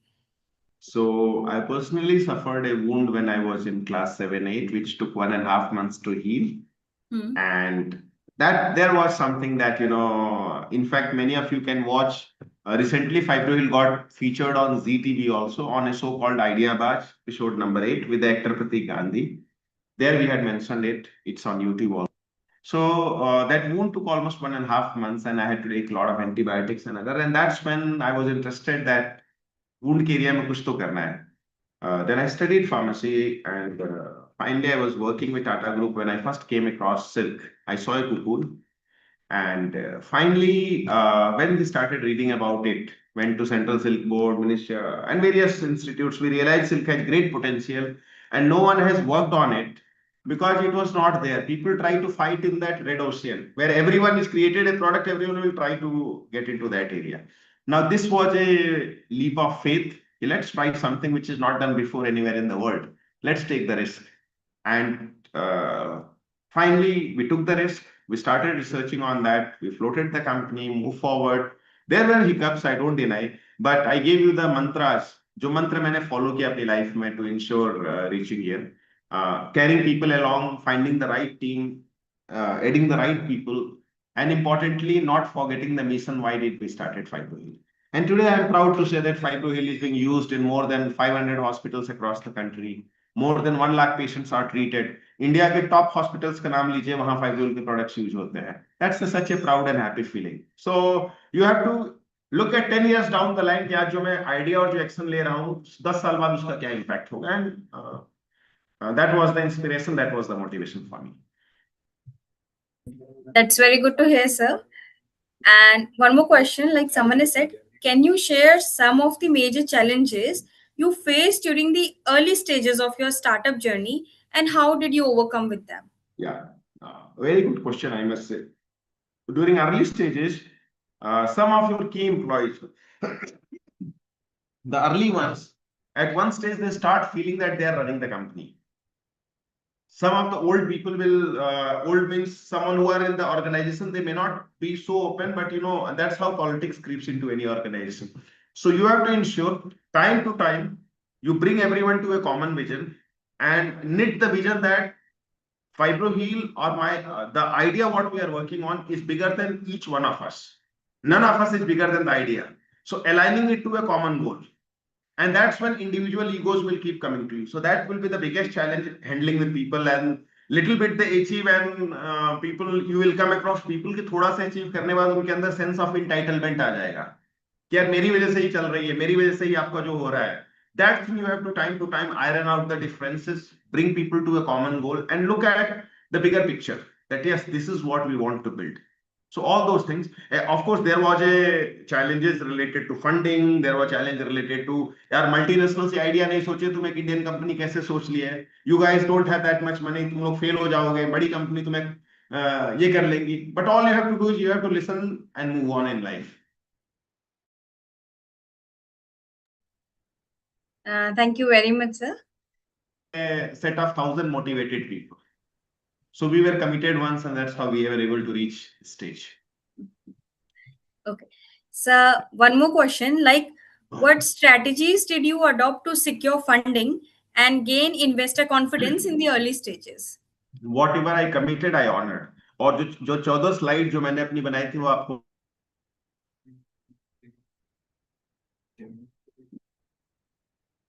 I think that one I had already showed to you, but trust me, at the end of the day, investors are also human beings. They know. I mean, consider yourself. If you are an investor and instead of 1 crore, you had to put, say, 10,000 rupees in my startup, and you see that hey, Vivek is committed, whatever he says, he delivers. Yeah, at least uske aas-paas rehta hai. And he keeps things transparent. He's someone whom I can rely on. You will put your 10,000 rupees. Same way, a bigger investor will put 1 crore or 5 crore instead of 10,000. So basic human quality is everywhere, and that's how investors gain confidence. You need to tell this is where I want to go, but this is where I am today. आज मैं cycle पे हूँ लेकिन मैं plane पे घूमूंगा एक दिन. You have to believe me and trust me, and this is the reason why I will succeed. तो आप बताइए investors आपके support करेंगे. Yes. Thank you so much, sir. Sir, someone has asked that what skills do you believe are most critical for aspiring entrepreneurs in this era of AI and emerging technologies? Neha, I lost your voice for a little. If you can repeat for me one more time, please. Yeah, sure, sir. I'll do that. Sir, someone has asked that what skills do you believe are most critical for aspiring entrepreneurs in the era of AI and emerging technologies?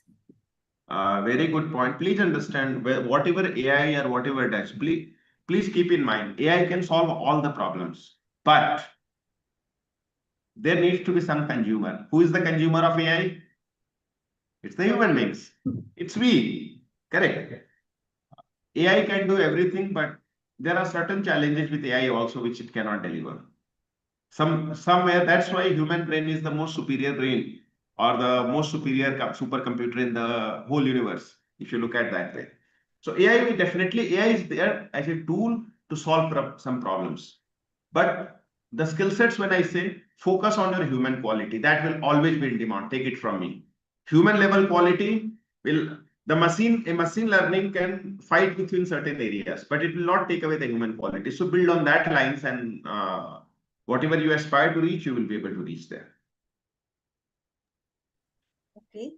Sir, like what emerging opportunities do you foresee in healthcare, biotechnology, and social entrepreneurship over the next coming like years or decades? See, definitely wastage is a big problem. Waste disposal or waste management is going to be a big problem. Related to where you are, people can address moreover, more than curative, preventive healthcare will be something which will rise. Thirdly, of course, mental health is going to be a big challenge. People needs to be focused on mental health. Fourth, uh, people are going to be in a highly demotivated state in future because a human survives based on the challenges what they face. With the comfort and convenience, people will have much more issues compared to what it was before. So because of lack of challenges, there will be a, in general, feeling of doomness, companionship, those kind of things will be needed. But when it comes to biotech, when it comes to life science, medical devices and healthcare area, you can get into any areas which addresses laziness. That will definitely going to move up the ladder. That is from the bigger cities. And from a rural perspective, accessibility, where you can solve some of the genuine problems. And that will be something. Accessibility will be the key. If you can make things accessible, it will succeed. Thank you, sir. Sir, like what advice would you give to a young innovator who have had a great idea, but he or she is hesitating to take the first step towards the entrepreneurship? go and talk to 50 people. Okay, sir. 50 people, say if you speak, I'm telling you, you will be able to create something worthwhile. I have not said 5, I have said 50. Sir, like any lesson from your entrepreneurial journey that every aspiring startup founder should remember, what it Yeah. would be or where it should be? One thing will be, you will come across not less than 5 times where your startup will be on the verge of close down. Don't give up. Go back to the drawing board. Why did I start the venture? You ask 5 why. अगर जब आपके पास funding नहीं मिल रही है, घर में आइए पूछिए, why did I start this venture? Why I need funding? Second, why someone is not funding me? Why my product is not being accepted? Why it will, why I'm not being successful? And then, these 5 whys will lead to how, and that how will lead to what you want. And then with that you address it and you will be able to move forward. So stay focused, stay committed, don't give up, maintain a positive approach. There will be problems, there will be setbacks, but please understand, why did you start? That is the important thing. When like I gave example, our purpose of startup venture was to solve a genuine problem of wound healing with an economic multiplier potential. So हमको अपना root problem पता है कि मैं क्यों start किया. Money in the process we will make, and money is a byproduct. But when you have core problem sorted, you will be able to come across any challenges that way. So that's the message I will give. So one last question, Sure. like how can students develop an entrepreneurial mindset while pursuing their academic sessions? Start solving a problem of your school. कई school में आपकी पानी नहीं आ रही है, tap टूटा हुआ है, या टेबल बेंच सही नहीं है. Start with that. Problem is everywhere, every college, every taluk, every गांव. You start with solving some of things. Entrepreneurship is a mindset of solving a problem and improving the quality of life of not just individual but the whole community, the whole village, the whole district, the whole state, and the whole country and whole world. It's a mindset. So start solving the problem at the lowest possible manner, and in your neighbor, in your own house, whatever. Thank you so much, sir. You have like mostly answered all of our questions. There is one more question from Dr. Sakuntala. Any vacancies? What will be the qualification to work required in this job? So frankly speaking, doctor, we have vacancies all across. We always have dearth of good people, whether it's related to life science, it's related to healthcare, it's related to management, it's related to finance, and every department. We are always in lookout of good people, because that's the most scarcest resource, where finding good people is extremely difficult. And again, good people, when I say, I put the filter. People who are go-getter, who are problem solvers, who have the attitude to find a solution in mid of a problem, and who stay away, who, get things done. So we are definitely in lookout of those people. We always have vacancy. If we don't have vacancy, we create vacancies for good people. So I hope I have addressed your question, Dr. Sakuntala. Thank you, sir. Yeah. So thank you so much, sir. Today we are honored to have you with us with such an inspiring session. So thank you so much, sir, for taking out the time from your busy schedule and addressing all of us. No, So on no. behalf of Just Agriculture Education Group and our AGROVISION 2.0 family, I thanks a lot to you, sir. Thank you. Thank you, Thank you so Neha. much. Thank you, Just Agriculture. Namaste. Thank you all. Thanks a lot.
Our next guest will be joining us soon. Till then, all are requested to stay online and connected.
I guess our next guest has also joined us. Dr. Praveen Singh, sir, can you just hear me out? Yes, I can. Yeah, I can. Okay, sir, I'm just starting with your introduction and then we can proceed with your session. Sure. Okay, so it gives me immense pleasure to introduce our next distinguished speaker, Dr. Praveen Singh, widely known in the agriculture fraternity as the Kheti Badiwala. Dr. Praveen Singh is renowned agronomist, agri-entrepreneur, and advocate of sustainable and technology-driven agriculture. He currently serves as corporate CEA architect and lead agronomist at Viola, India, and is also associated as a consultant for Gemato's new farming initiative. In addition, he is the founder of the Kheti Badiwala and director of Pragya Policy Research and Innovation Institute. With extensive experience in agronomy, controlled environment agriculture, hydroponics, indoor farming, vertical farming, and climate resilient food production systems, Dr. Singh has been actively working to bridge the gap between agriculture science, technology, and market driven farming solutions. His work focuses on creating innovative and sustainable farming models that can address the challenges of food security, urbanization, climate change, and nutritional quality. A passionate advocate of the philosophy healthy food is a right. Dr. Singh continuously promotes the development of resilient food systems that provide safe, nutritious, and accessible food for all. Through his initiatives, he has inspired farmers, agripreneurs, researchers, and young professionals to embrace modern agriculture technologies and innovative farming practices. He is widely recognized for his expertise in hydroponics, controlled environment agriculture, precision farming, urban farming, and hyper-local food production systems. Through his writings, consultations, and industrial engagements, he actively contributes to shaping sustainable agriculture in India and beyond. Today, we are privileged to have with us a visionary agriculture professional, innovator, and thought leader whose work continues to inspire the transformation of modern agriculture. On that note, I cordially invite Dr. Praveen Singh to address the gathering. Sir, the virtual stage is all yours. Thank you. Thank you very much. 1 minute. Let me handle the tech. Tech part is sometimes difficult. Okay.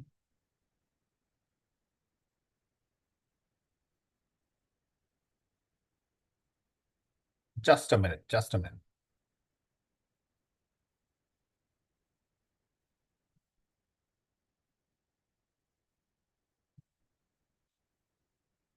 Yeah. So thank you very much for giving me this opportunity to interact with those who can be a light bearer for one of my vision, which is, yeah, as you rightly said, healthy food is a right. It is not a kind of liberty or luxury. So right now, at the moment, this looks like a kind of a luxury. Those who have access to resources, who have an ability to pay, they can access the healthy food. But that is not the case.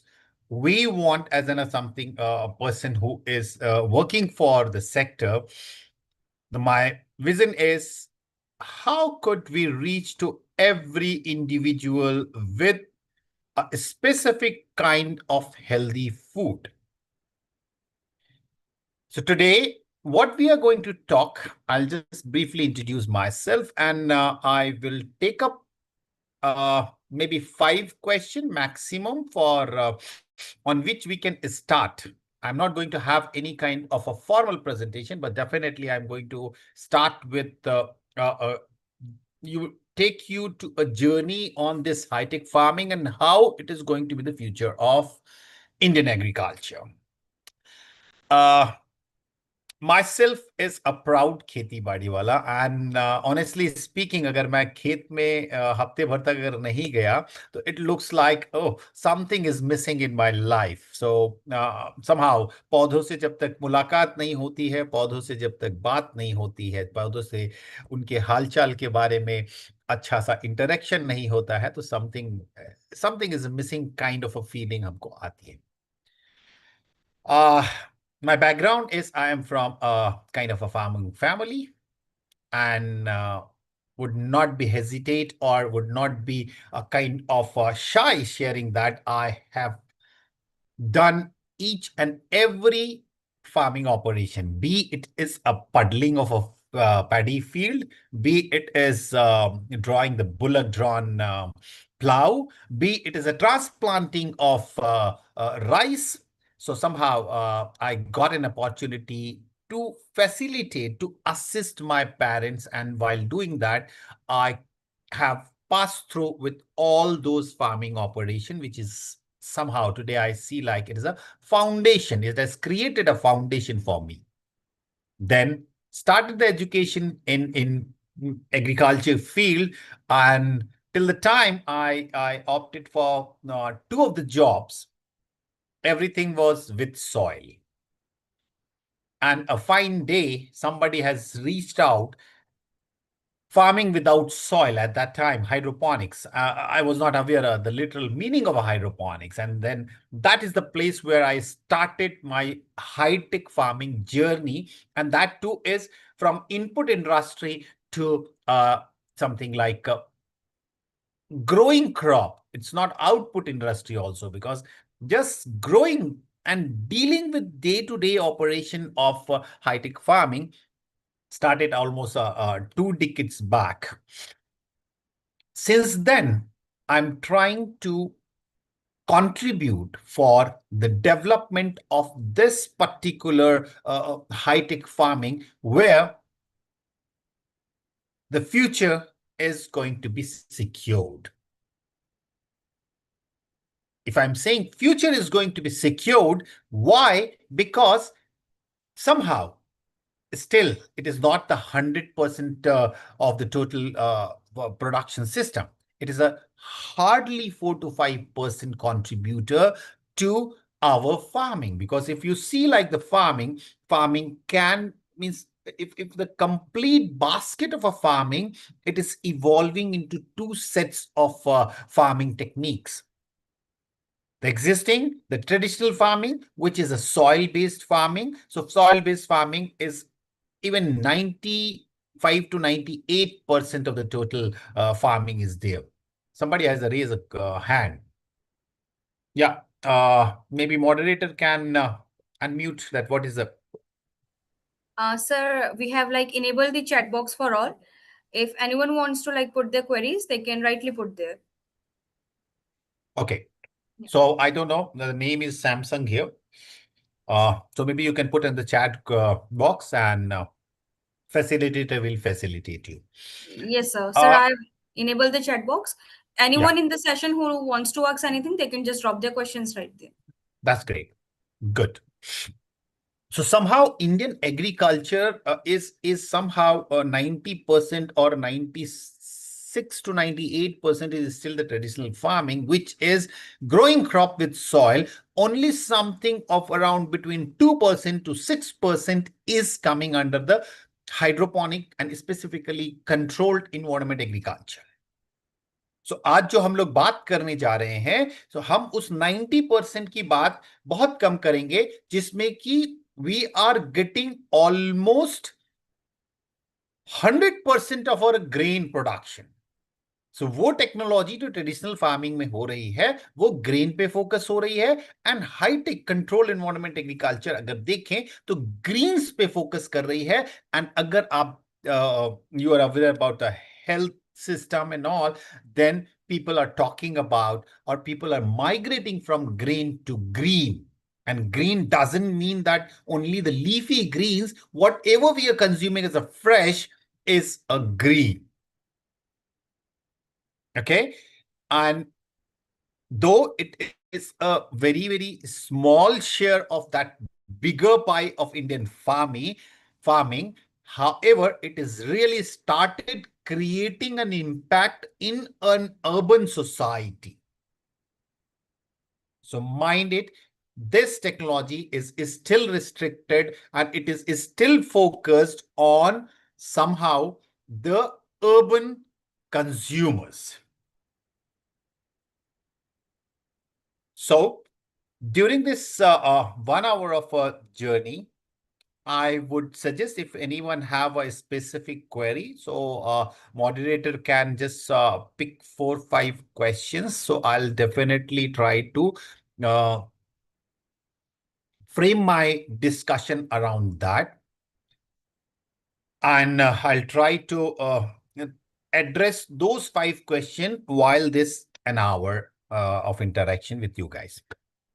ठीक है, अब बात करते हैं कि भाई जरूरत क्यों पड़ती है इस तरीके के हाईटेक फार्मिंग या हाइड्रोपोनिक्स की, इवन आज का जो एक्सट्रीम है इंडोर फार्मिंग की, या अगर आप बोलिए तो इवन आज लोग यहां तक पहुंच चुके हैं कि मंगल ग्रह पे भी खेती करने की प्लानिंग चल रही है. So why the need, how, ये जरूरत कैसे आपके जीवन में आने लगी कि भाई हम आज हाइड्रोपोनिक्स या कंट्रोल्ड एनवायरनमेंट एग्रीकल्चर में जाएं.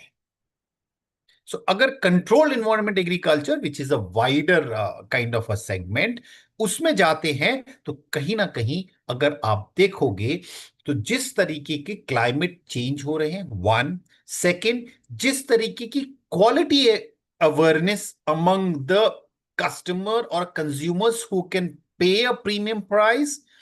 Third is the kind of a travel time, or I should say farm to plate cycle time is quite long. आज टमाटर के प्राइसेस बढ़ने लग गए हैं. क्यों बढ़ रहे हैं? Because the tomatoes are being shipped from southern part of the country to our northern part of the country, and 80 to 90% is water there. So we are shipping water and delivering here and paying higher price for that.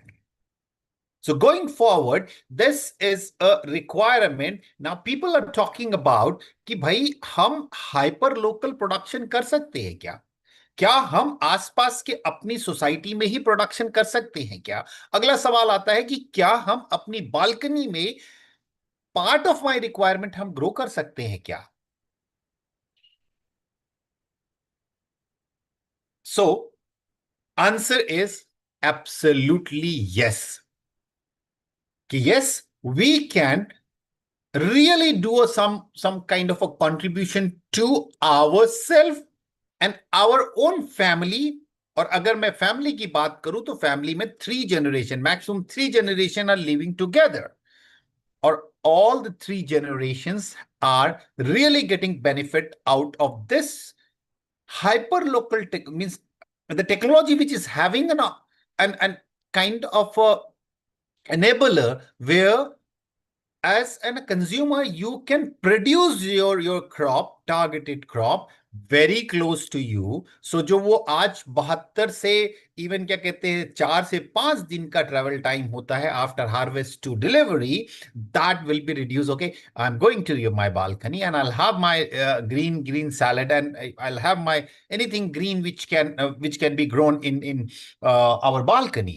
But only जो challenge आता है वो challenge 2 fold का आता है. एक fold का challenge ये आता है कि भाई मेरा बहुत छोटा सा अगर सेटअप है तो उस सेटअप के लिए रिसोर्सेज मैं कहां से इकट्ठा करूं, like quality of seed, the fertiliser. पता चलता है कि जी इसमें ऑल 16 न्यूट्रिएंट देने हैं, एसेंशियल न्यूट्रिएंट, तो वो फर्टिलाइजर कहां से मिलेगा? So all those challenges are there, but until and unless we will address those challenges, we will not be able to achieve जो हम सोच रहे हैं. जिस डायरेक्शन में आगे चल के हमें आज तो हमारी हो सकती है कि लग्जरी हो, बट आगे चल के ये हमारी जरूरत बन जाएगी जब कि आप एग्जिस्टिंग क्लाइमेट में you will not be able to produce your crop.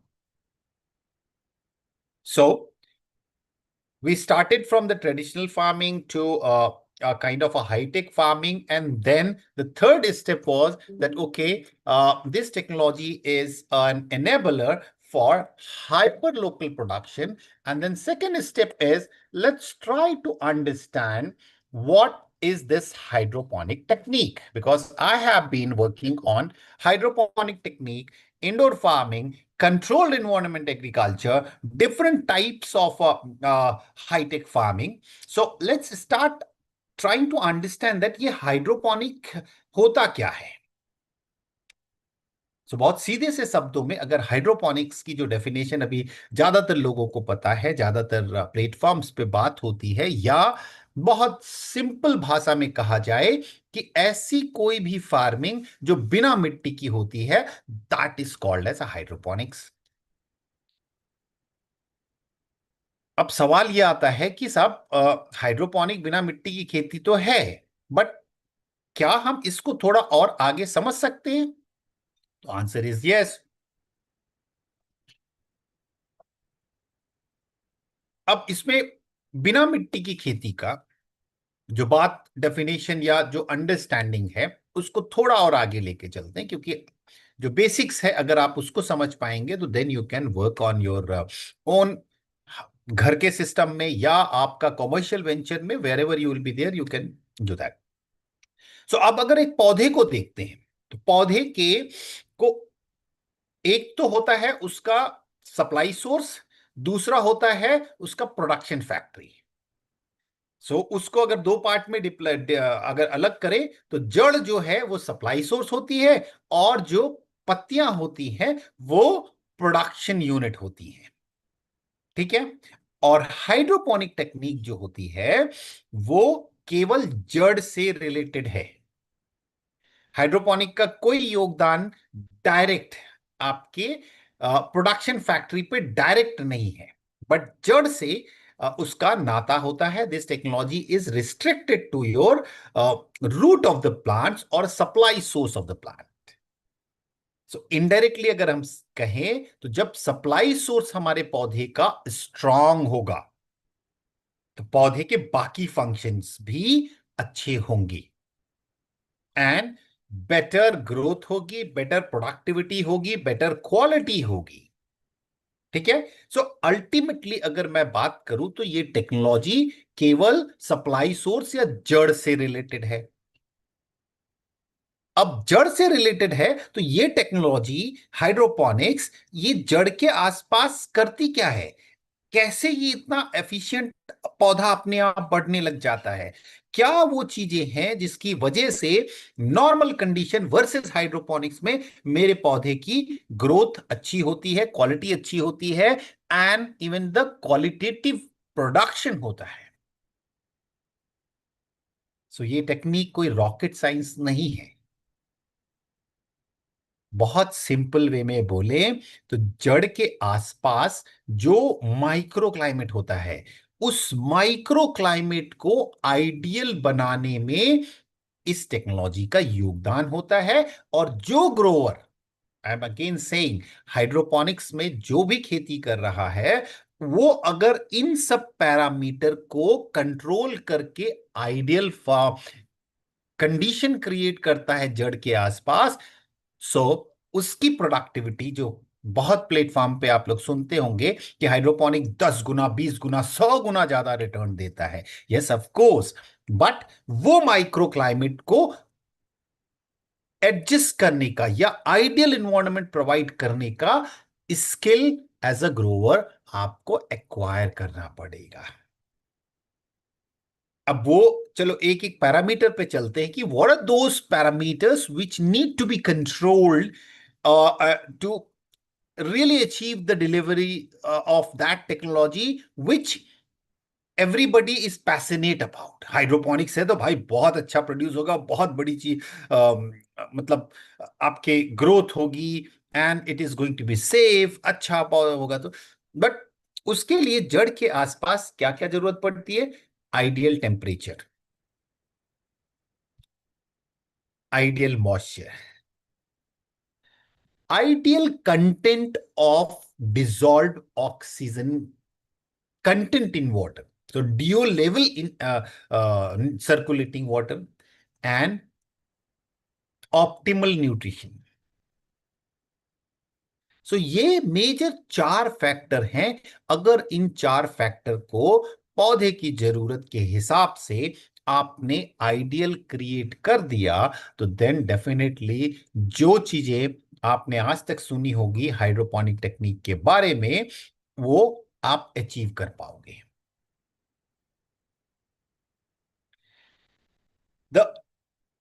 That is the positive part.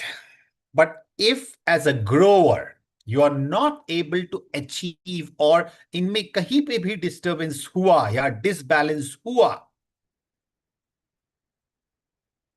even as a grower you will not be able to harvest the produce even equal to the traditional farming कि अगर 10 kilo पालक में बाहर काट रहा था तो अंदर मैं 10 किलो भी नहीं काट पाऊंगा if I am not able to maintain those micro climate around the root. तो जितनी अच्छी है उतना ही रिस्क भी है। अब ये रिस्क कैसे आता है इसको समझते हैं। So what is the difference in hydroponics versus in traditional farming? So एक ही चीज का डिफरेंस है कि सब सॉइल में तो मां कोई और होता है, बट हाइड्रोपोनिक में grower have to play a role of mother, father और एनीवन। एंड एक बेसिक अगर हम क्वालिटी की बात करें कि what is that quality of a mother by which means everybody knows that mother is mother is they have a buffering capacity. I'm talking about the soil. Soil is a living, natural living body कि वो सांस भी लेती है। So soil is acting as a mother, जैसे कहते हैं ना धरती माँ। Why? Because as a grower, if I'm doing any kind of a mistake, so the shock, the negative impact of that will be absorbed by the soil. Whatever is beyond the capacity of the soil, that will reflect in your crop. And वही nature होता है एक माँ का। जब तक वो अपने से संभाल पाती है, कुछ भी गड़बड़ घर में हो रही है या कहीं पे भी कोई गड़बड़ हो रही है तो देन इन दैट केस वो अपना पूरा एफर्ट करती है। और जब उसकी कैपेसिटी के बियॉन्ड होता है तब वो उसके रिलेटिव्स या उसके सराउंडिंग को इंपैक्ट करता है। But in hydroponics you as a grower have to play that role because the mother earth or the buffering agent is not there. So you need to be a precise. So जो आज हम कहते हैं ना कि balance fertiliser होना चाहिए, balance nutrition होना चाहिए, by default it is inbuilt requirement of a hydroponics. ठीक है? सो ये तो अगर हम एक नट सेल में बोले, so hydroponic is a technique which enable the grower to create an ideal microclimate around the root zone.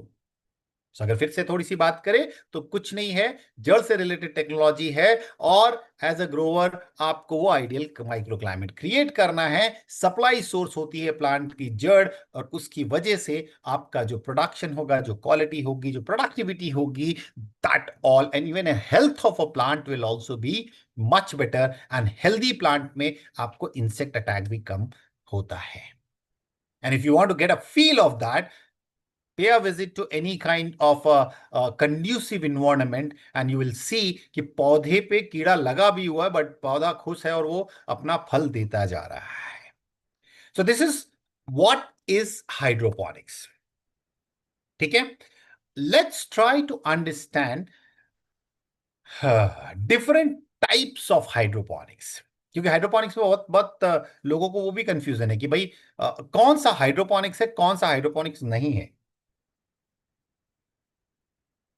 और उसको फर्दर कॉम्प्लिकेट करते हैं लोग कि पता चलता है कि कोकोपीट के अंदर उन्होंने वर्मी कंपोस्ट मिला दिया, उन्होंने कंपोस्ट मिला दिया, उन्होंने कुछ और भी मिला दिया, but still it is considered as a hydroponics.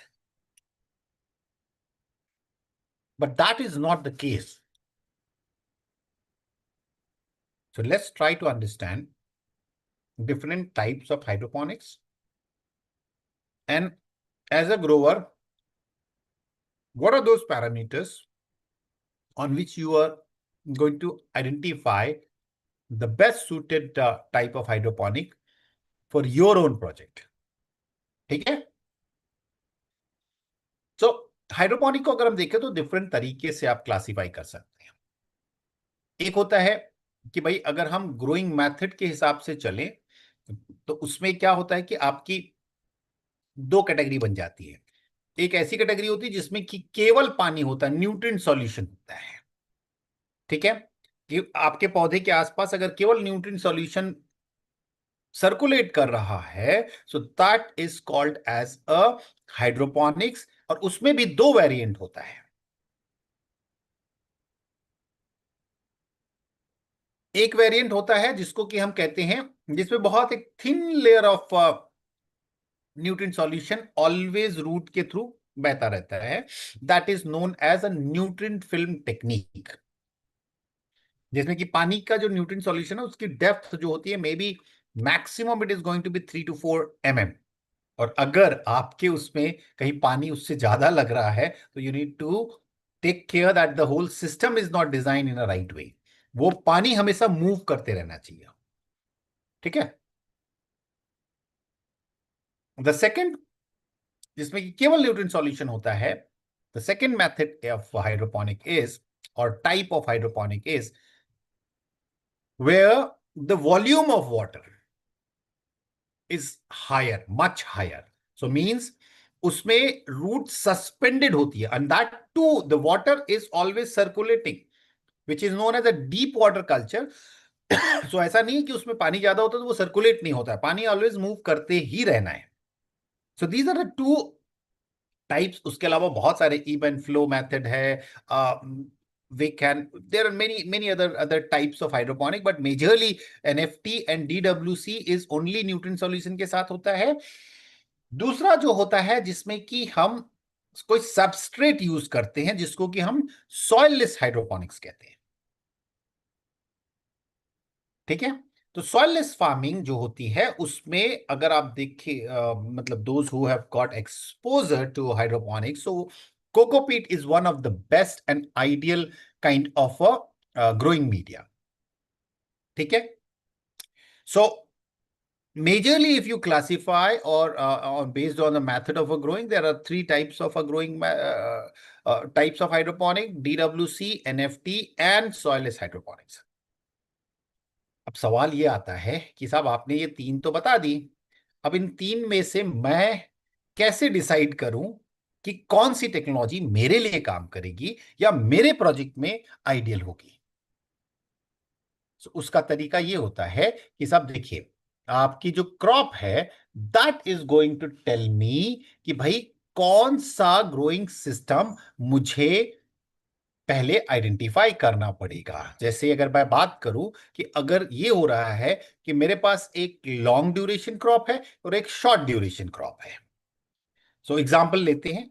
अगर मान लेते हैं कि एक तरफ आपको टमाटर ग्रो करना है या खीरा ग्रो करना है या कैप्सिकम ग्रो करना है, दूसरी तरफ आपको लेट्यूस ग्रो करना है, पालक ग्रो करना है, धनिया ग्रो करनी है, and all other different types of herbs grow करना है। सो अब इसमें डिसीजन कैसे लिया जाए?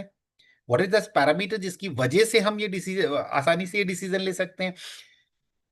इसमें जो जड़ का वॉल्यूम होता है उसके बेसिस पे हमें डिसाइड करना होता है कि which one is the ideal system for my long duration crop versus short duration crop. अब अगर बात करें कि भाई टमाटर की जो जड़ होती है उसका वॉल्यूम और उसकी जड़ की जो ऑक्सीजन रिक्वायरमेंट होती है वो हायर होती है as compare to short duration 1 month और 45 days की crop like lettuce and spinach, coriander और any other leafy crops. So जब बात आती है कि वाइन क्रॉप वर्सेस टमाटर वर्सेस अगर पालक की बात करें तो टमाटर लंबे ड्यूरेशन की, उसको ऑक्सीजन कंटेंट की जड़ को ऑक्सीजन कंटेंट की ज्यादा जरूरत पड़ती है। दैट्स हाउ उसको हम सॉइललेस हाइड्रोपोनिक्स में डालते हैं। और सॉइललेस हाइड्रोपोनिक्स में जो टोटल वॉल्यूम ऑफ वाटर होता है वो ऑलवेज लेसर होता है, बट उसमें जो डिसॉल्व ऑक्सीजन कंटेंट, बिकॉज वो छोटे छोटे छोटे छोटे पोर्स के अंदर होता है, तो वहां पे जो टोटल ऑक्सीजन कंटेंट होता है, डिसॉल्व ऑक्सीजन कंटेंट होता है, that is always higher, and moisture जो होता है वो ऑप्टिमल होता है। सो इसीलिए कोई भी वाइन क्रॉप होगी उसको आपको सॉइललेस हाइड्रोपोनिक्स में डालना होगा। एक एक्सेप्शन होता है जो strawberry, strawberry is also somehow loves to be grown in soilless hydroponics. So एक तो फैसला हो गया कि जो लंबी ड्यूरेशन की क्रॉप है उसको हम सॉइललेस हाइड्रोपोनिक्स में करेंगे। अब सॉइललेस हाइड्रोपोनिक्स में बहुत तरीके के होते हैं कि आपका जो कोकोपीट पैलेट है उसमें लगा दो, आपका ग्रो बैग है, आपका राइजो बैग है, आपका ट्रेंचेस बना के कर रहे हो, बट अल्टीमेटली आपका जो बॉटम लाइन होना चाहिए, जो सबस्ट्रेट है, द कोकोपीट का जो ग्रोइंग मीडिया या सॉइललेस हाइड्रोपोनिक का ग्रोइंग मीडिया है, उसकी कुछ बेसिक रिक्वायरमेंट होती है। सो it is not only that cocopeat is available growing media. Any media having these 5 or 4 qualities is fitting in to be used as an growing substrate. पहला क्या है कि ऐसा कोई भी मटेरियल जो कि इनर्ट इन नेचर हो। इनर्ट इन नेचर बोलते हैं तो मतलब कि ऐसी कोई भी मीडिया जिसमें कि उसको बहुत जल्दी से वो सड़े ना, बहुत जल्दी से वो न्यूट्रिशन, क्योंकि ऑर्गेनिक है, ऑर्गेनिक में अगर उसका डिग्रेडेशन होने लग जाएगा तो जो एज अ ग्रोअर मैं या आप न्यूट्रिएंट रेसिपी बना के आप सप्लाई करेंगे, जो न्यूट्रिएंट के कॉम्बिनेशन बना के सप्लाई करेंगे, वो उसमें दखलंदाजी करने लग जाएगा। सो इसीलिए ऐसा कोई ग्रोइंग मीडिया जो कि इनर्ट इन नेचर है, मींस हार्ड टू डाइजेस्ट है, उसको सड़ाना मुश्किल होता है माइक्रोब्स के लिए, वो सभी ग्रोइंग मीडिया हमारे इस सॉइललेस हाइड्रोपोनिक में यूज हो सकते हैं।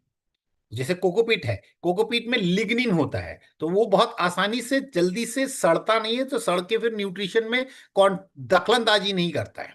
सिमिलरली अगर आप देखें तो पैडी हस्क है, पैडी स्ट्रॉ है, उसके साथ साथ even the sand is there, but अभी हमने पहला क्वालिटी बताया कि inert in nature. So anything which is inert in nature, जिसमें कि इजीली डाइजेस्ट नहीं हो सकता है या इजीली वो न्यूट्रिशन का जो अपना रेसिपी है उसमें दखलंदाजी नहीं करता है, तो ऐसे ग्रोइंग मीडिया को आप यूज कर सकते हो।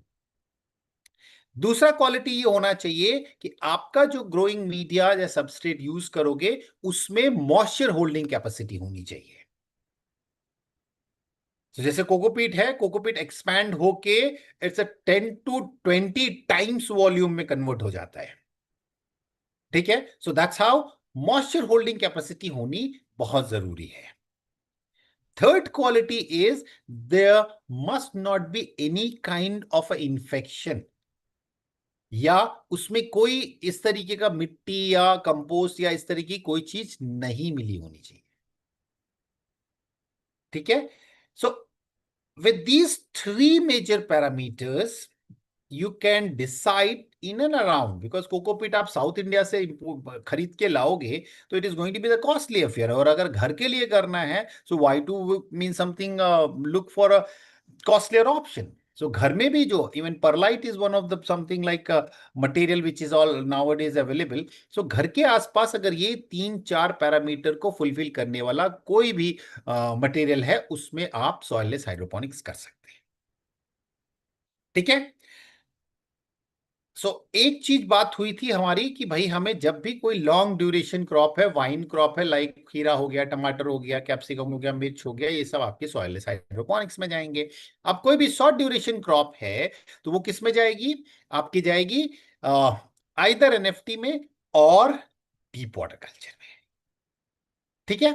सो अब क्रॉप के बेस पे आपको अपना हाइड्रोपोनिक ग्रोइंग सिस्टम, कौन सा टाइप का हाइड्रोपोनिक्स लगाना है, वो समझ आ गया।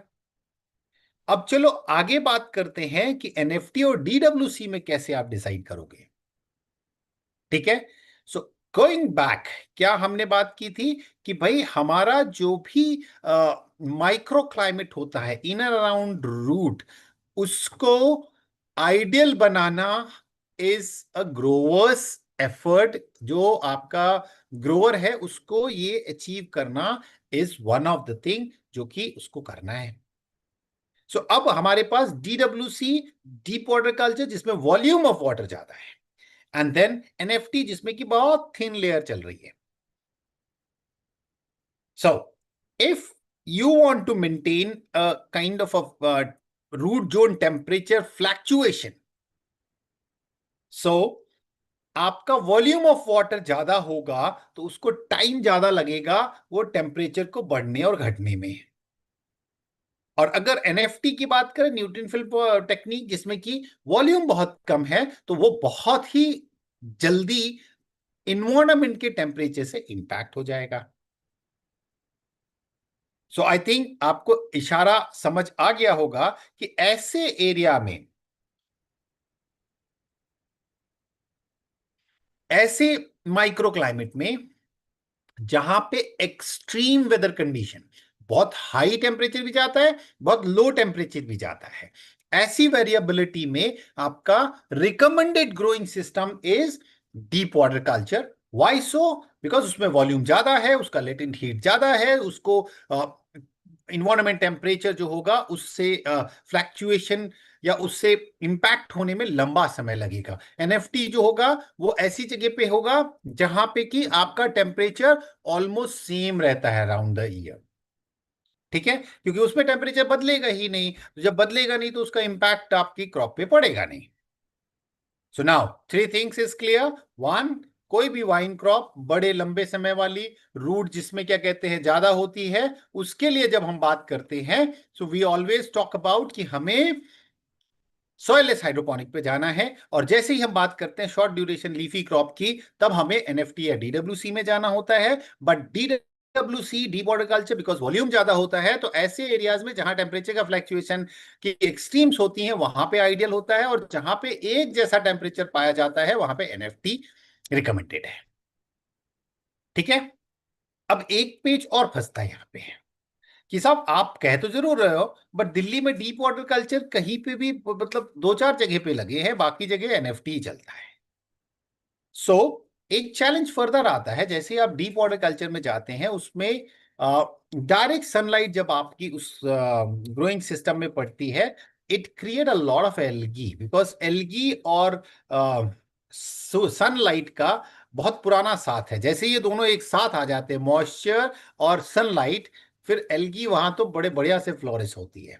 सो वो चैलेंज आपको कहीं ना कहीं आपकी जो बायोलॉजिकल ऑक्सीजन डिमांड है उस पे इंपैक्ट करता है, क्योंकि जैसे ही टेम्परेचर, पानी का टेम्परेचर बढ़ता है, आपका डिसॉल्व ऑक्सीजन कंटेंट कम होने लग जाता है, और एल्गी ग्रोथ हो गई तो फर्दर वो कम हो जाता है. और अल्टीमेटली क्या होगा, आपकी जड़ें लगेंगी, दिखने लगेंगी ऐसे सड़ गई, बट वो सड़ी नहीं, वो डेड हो गई because of lack of dissolve oxygen content. So जो हमने एक प्रिंसिपल समझा कि अगर एक्सट्रीम वेदर कंडीशन है तो deep water culture fair enough, if you are able to control algae in efficiently. If you are not, then आपके पास NFT is an option for growing your short duration crop in extreme weather condition also, but in a addition of water cooling provision, कि पानी गर्म ना होने पाए, so maybe we can put a chiller there. ठीक है, so that's the way हम आपके जो हाई ग्रोइंग सिस्टम्स होते हैं उनको हम डिफरेंट टाइप के ग्रोइंग सिस्टम्स को आइडेंटिफाई करते हैं और सेलेक्ट करते हैं. ठीक है, सो अभी तक हमने बात की कि भाई जो इंडियन एग्रीकल्चर किस तरीके से इवॉल्व हो रहा है. उसके बाद हमने ये बात की कि भाई आज जरूरत क्यों पड़ रही है इस हाईटेक फार्मिंग की. फिर हमने बात की कि what is hydroponics, and then अभी हम लोगों ने बात किया कि कितने तरीके के हाइड्रोपोनिक्स टाइप होते हैं और कैसे हम उसको अपने प्रोजेक्ट के लिए सेलेक्ट करें कि कौन सा मेरे लिए आइडियल सिस्टम है. Hello, I just wanted to check can you hear me or you all are there? Hello?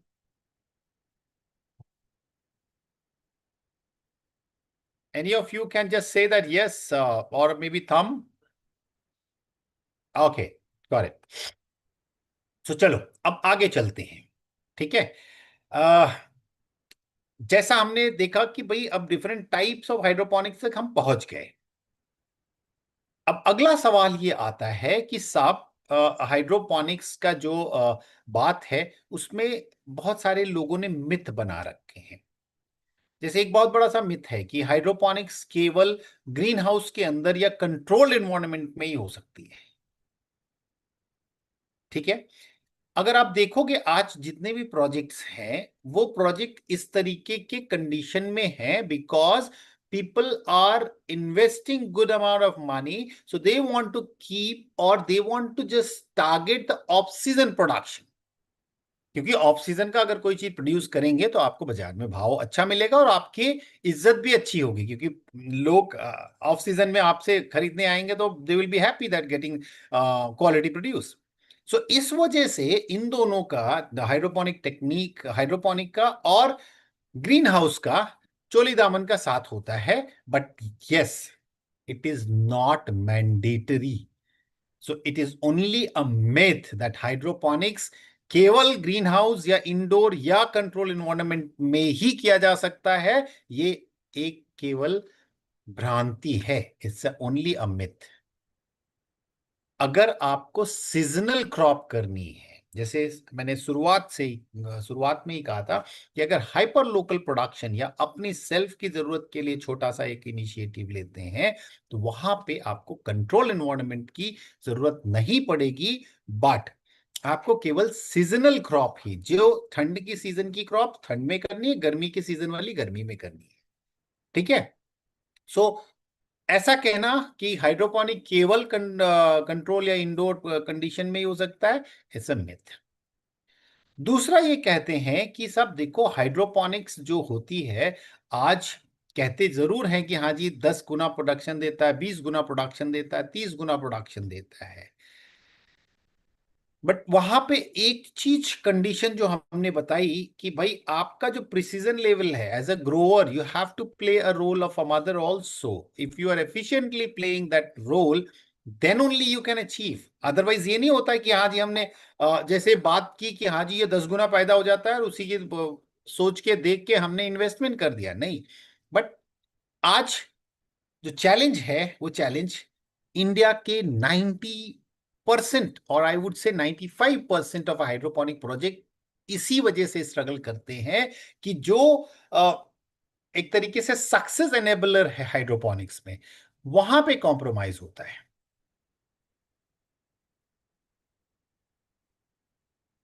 So I am sure that you guys want to know कि कैसे, अगर हम हाइड्रोपोनिक्स को दो टुकड़ों में, इस पूरी टेक्नोलॉजी को दो सेगमेंट्स में बांटें या दो भाग में तोड़ने की, as I am not talking about the technology, I am talking about the growing को दो भाग में बांटें कि भाई हमारा जो पैदावार के दो कंपोनेंट जो कि अल्टीमेटली प्रोडक्शन में कंट्रीब्यूट करते हैं, तो जो मेरा एक्सपीरियंस, जो मेरी अंडरस्टैंडिंग, जो मेरी लर्निंग कहती है, there are two components, one is a hardware and other is a software.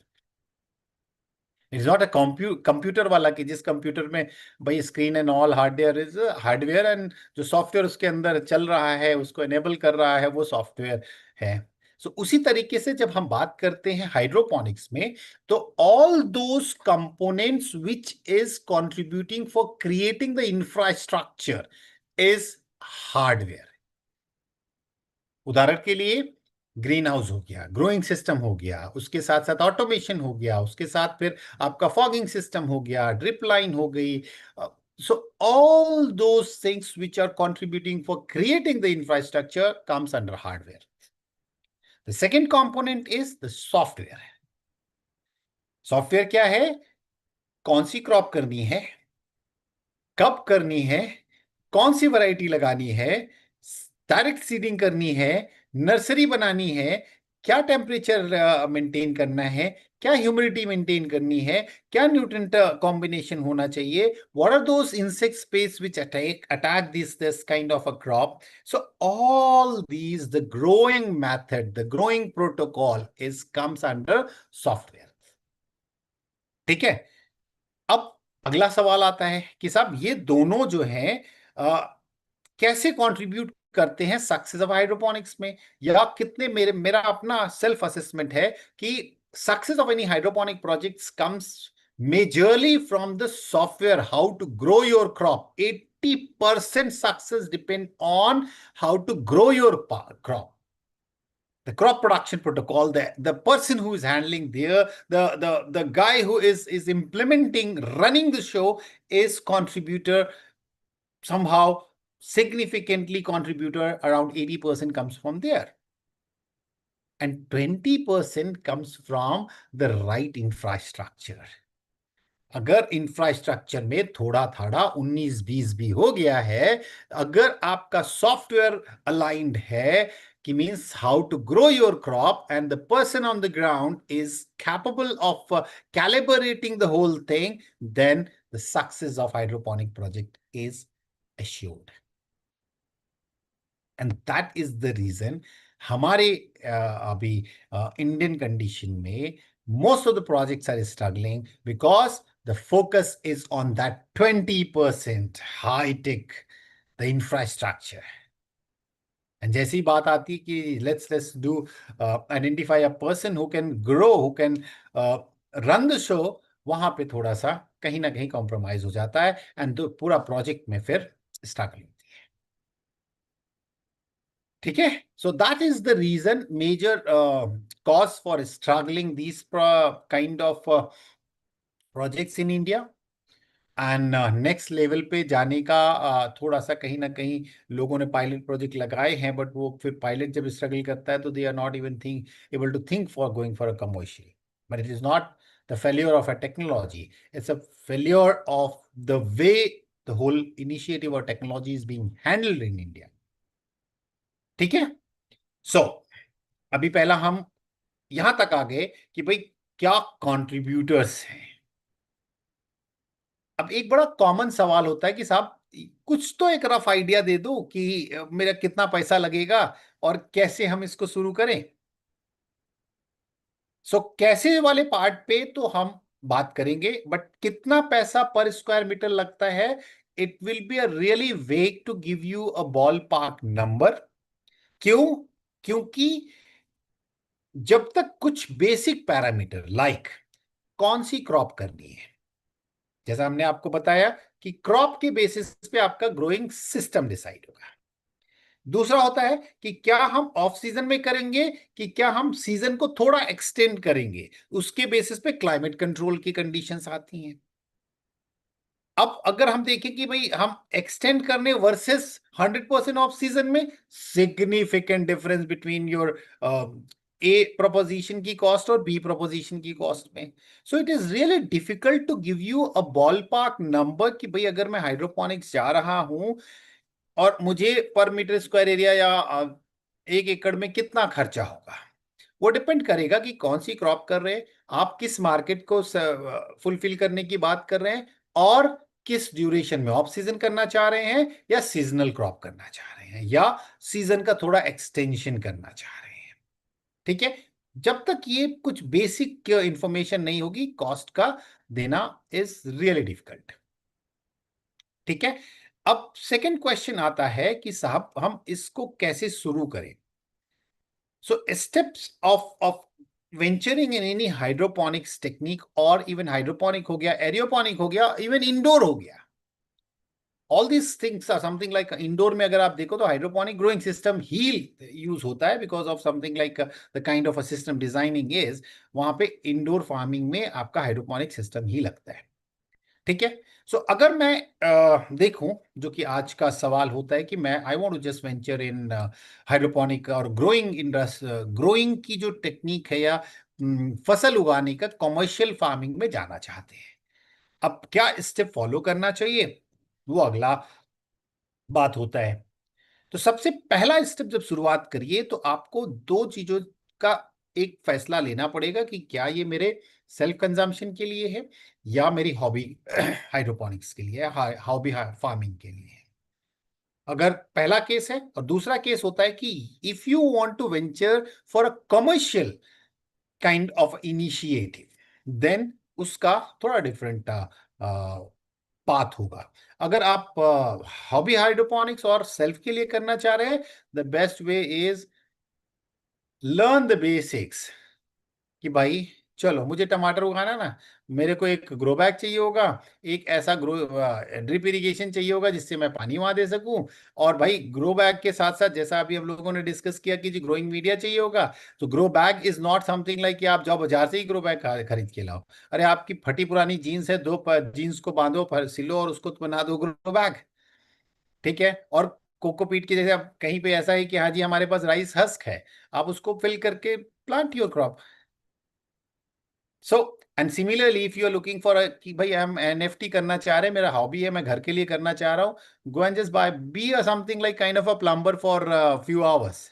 आप अपने आप क्या कहते हैं उस सिस्टम को डिजाइन कर लोगे। And so far in pass my 2 decades of interacting with those entrepreneurs, those different on a learning platform, the cheapest one was a 3,000 rupees for I think 60 planter बनाया था उस बच्चे ने।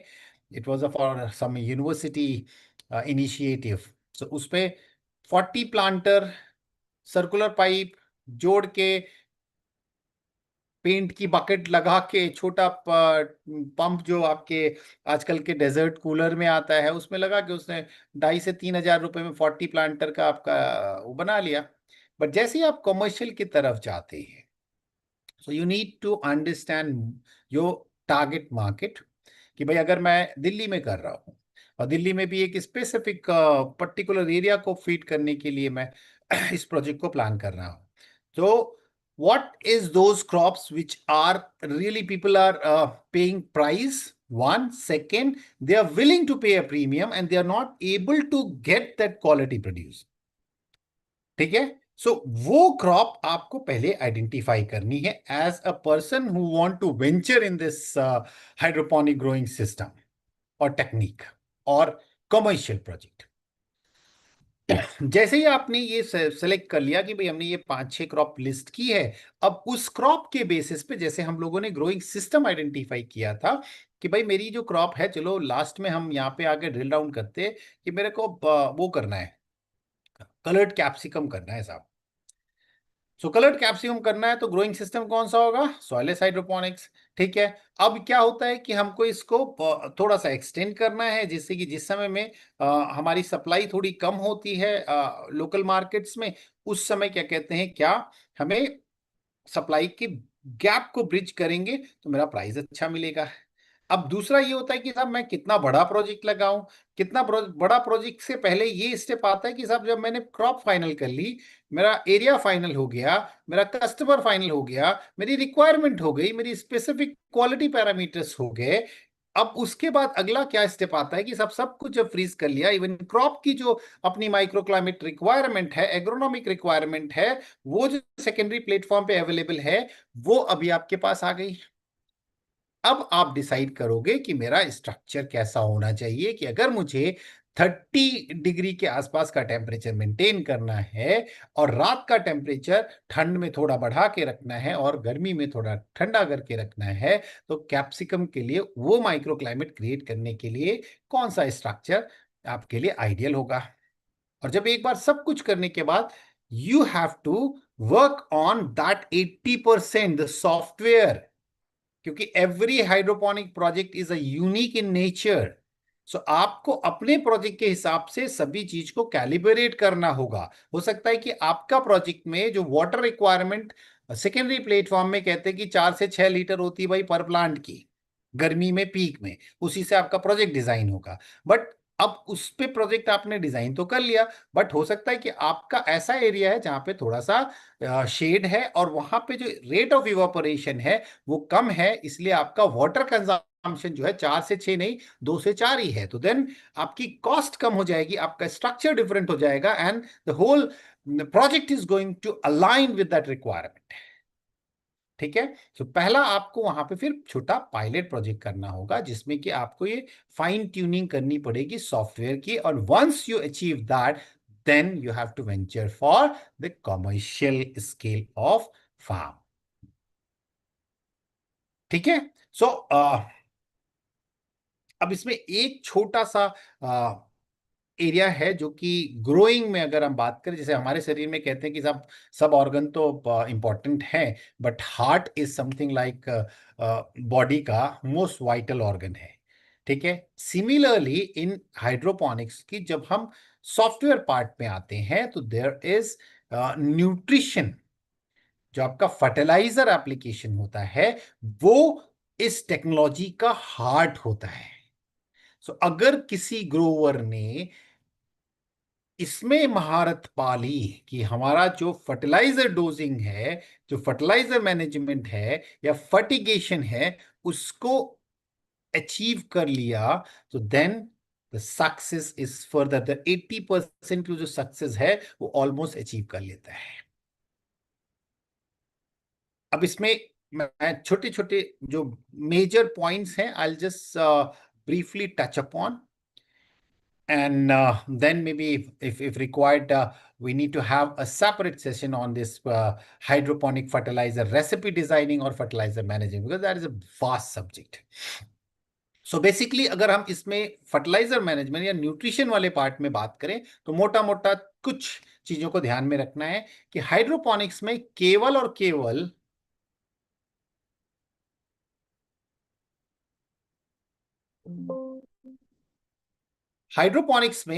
और केवल आपका जो फर्टिलाइजर होता है वो केवल वाटर सॉल्युबल फर्टिलाइजर ही यूज किए जाते हैं। सॉइल ग्रेड का fertilizer is not at all recommended. So urea कभी भूल के नहीं यूज करना है, या यूरिया से बना हुआ, जैसे 1919 में भी आपका नाइट्रोजन का सोर्स यूरिया भी है। सो ऐसा कोई भी फर्टिलाइजर आप नहीं यूज करेंगे जिसमें कि यूरिया या ऐसा कोई फर्टिलाइजर है जिसमें कि माइक्रोब्स की जरूरत हो, बिकॉज यूरिया का क्या है, हाइड्रोलिसिस तभी हो पाएगी जब उसमें यूरिएज एंजाइम होगा, जब माइक्रोबायल एक्टिविटी होगी तभी वो हाइड्रोलिसिस होगा, तभी वो प्लांट को अवेलेबल होगा। सो जब कभी भी फर्टिलाइजर आप सेलेक्ट करेंगे तो फर्टिलाइजर आप वही सेलेक्ट करेंगे जो वाटर सॉल्युबल फर्टिलाइजर होगा और उसमें किसी भी तरीके की माइक्रोबियल एक्टिविटी की जरूरत नहीं होगी या एंजाइमेटिक एक्टिविटी की जरूरत नहीं होगी। And yes, 1919 is not at all recommended fertilizer for hydroponics. ठीक है। दूसरा जो होता है कि आपका जो फर्टिलाइजर का दो चीजें होती हैं, उसके रेशियो और उसका कंसंट्रेशन। सो जब रेशियो की बात करते हैं तब हम फर्टिलाइजर रेसिपी डिजाइनिंग करते हैं, जैसे कि may be you can just visit my YouTube channel or anywhere look for the खेती बाड़ी वाला and fertilizer recipe designing tool, you will get that। उसमें जो रेशियो है वो रेशियो बहुत इंपॉर्टेंट होता है, एंड प्लस उसका कंसेंट्रेशन, जिसको कि हम मेजर कैसे करते हैं। रेशियो को तो फर्टिलाइजर रेसिपी डिजाइन करने में कि भाई हमारा इतना केजी नाइट्रोजन होना है, इतना फॉस्फोरस, इतना पोटेशियम, इतना ये सब चीजें करने के बाद आपका एक रेशियो निकल आता है। फिर उसके बाद कंसेंट्रेशन होती है जिसको कि हम मेजर करते हैं ईसी के फॉर्म में, इलेक्ट्रिकल कंडक्टिविटी की। अगर एक तरफ से करंट पास किया जाए तो उसको अगले छोर तक पहुंचने में कितना बीच में दिक्कत आई, because all salts they will just try to hinder that current flow. So that's how EC measure करते हैं इलेक्ट्रिकल कंडक्टिविटी, जो कि डिसाइडर होता है, एंड वही सबसे ज्यादा रोल प्ले करता है कहीं भी फर्टिलाइजर। जब आप बात करते हैं फर्टिलाइजर या न्यूट्रिएंट मैनेजमेंट की हाइड्रोपोनिक्स में तो ईसी के ही फॉर्म में मेजर करते हैं। और ईसी के दो वैल्यूज होती हैं, एक तो जो है क्या कहते हैं थाउजेंड्स में होती है और एक सिंगुलर नंबर में होती है। इट इज ओनली द जो आपके जैसे वो मेजर करने की डिफरेंट, वो जैसे नहीं होता कि हाँ किलो है या ग्राम में है, तो उसके बेसिस पे किलो एंड ग्राम की वजह से 1 डिजिट में भी होता है, थाउजेंड्स में भी होता है। तीसरा जो पार्ट होता है फर्टिलाइजर मैनेजमेंट में, ऑलवेज हमें ध्यान रखने का है कि हमें पीएच मेंटेन करना है, जो कि आइडियल होता है न्यूट्रिएंट अवेलेबिलिटी के लिए। So which is something like hydroponics में 6.5 के प्लस माइनस 0.2 इधर उधर हो तो वो रखना चाहिए। क्यों? क्योंकि उस समय में उस पीएच पे सबसे ज्यादा न्यूट्रिएंट की अवेलेबिलिटी होती है। Most of the plant nutrient जो कि एसेंशियल न्यूट्रिएंट है 18 न्यूट्रिएंट्स, सो वो अवेलेबल होते हैं उस 6.5 प्लस माइनस 0.2 की रेंज में।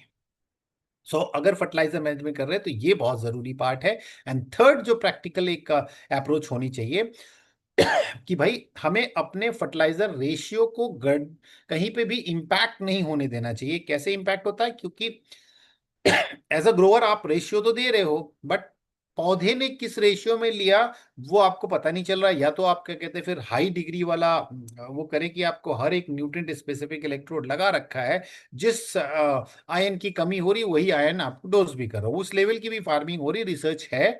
बट आज की डेट में केवल ईसी इलेक्ट्रिकल कंडक्टिविटी के बेस पे कि भाई 2 होनी चाहिए, 1 होनी चाहिए, 1.8 होनी चाहिए, उसके बेसिस पे आपको फ्रीज करना होता है। There are automated machines, auto dosers are there which can help you out for ensuring that। So वो एक होता है। और अभी एक थर्ड एंगल जो आ रहा है उस पे भी धीरे धीरे बात होने लगी है कि CO2 concentration in your indoor farming is a crucial part. ठीक है। सो फर्टिलाइजर मैनेजमेंट में ये कुछ की फैक्टर्स हैं। बट जब कभी भी आप कमर्शियल प्रोजेक्ट में जाते हैं और अगर डेफिशिएंसी सिम्टम दिख गया तो it's a failure as a grower, because आपका as a efficient grower even hidden hunger के पहले ही आपका ऑप्टिमल डोज देना होता है। ठीक है। So there are many other concepts, many other factors, many other things which need to be discuss for a nutrient management in hydroponics. However, जो एक अलॉटेड टाइम स्लॉट है हम उसके अंत में पहुंच गए हैं। So maybe what I'll suggest moderator to open the chat box, and if there is any specific query, let's take up that. Otherwise, yeah, फिर मिलेंगे वाली बात करते हैं. We'll again meet somewhere in this agri sector, or sometime खेती करते हुए, sometime कुछ समस्या झेलते हुए, sometime कुछ खुशी के साथ. We'll again meet. Yeah, over to you. Thank you so much, sir. Sir, the chat box is already enabled for all, and I guess we have received questions also right there. Yeah. Like how much timing it generally takes in thus fine tuning can collaboration of hydroponics. Come again.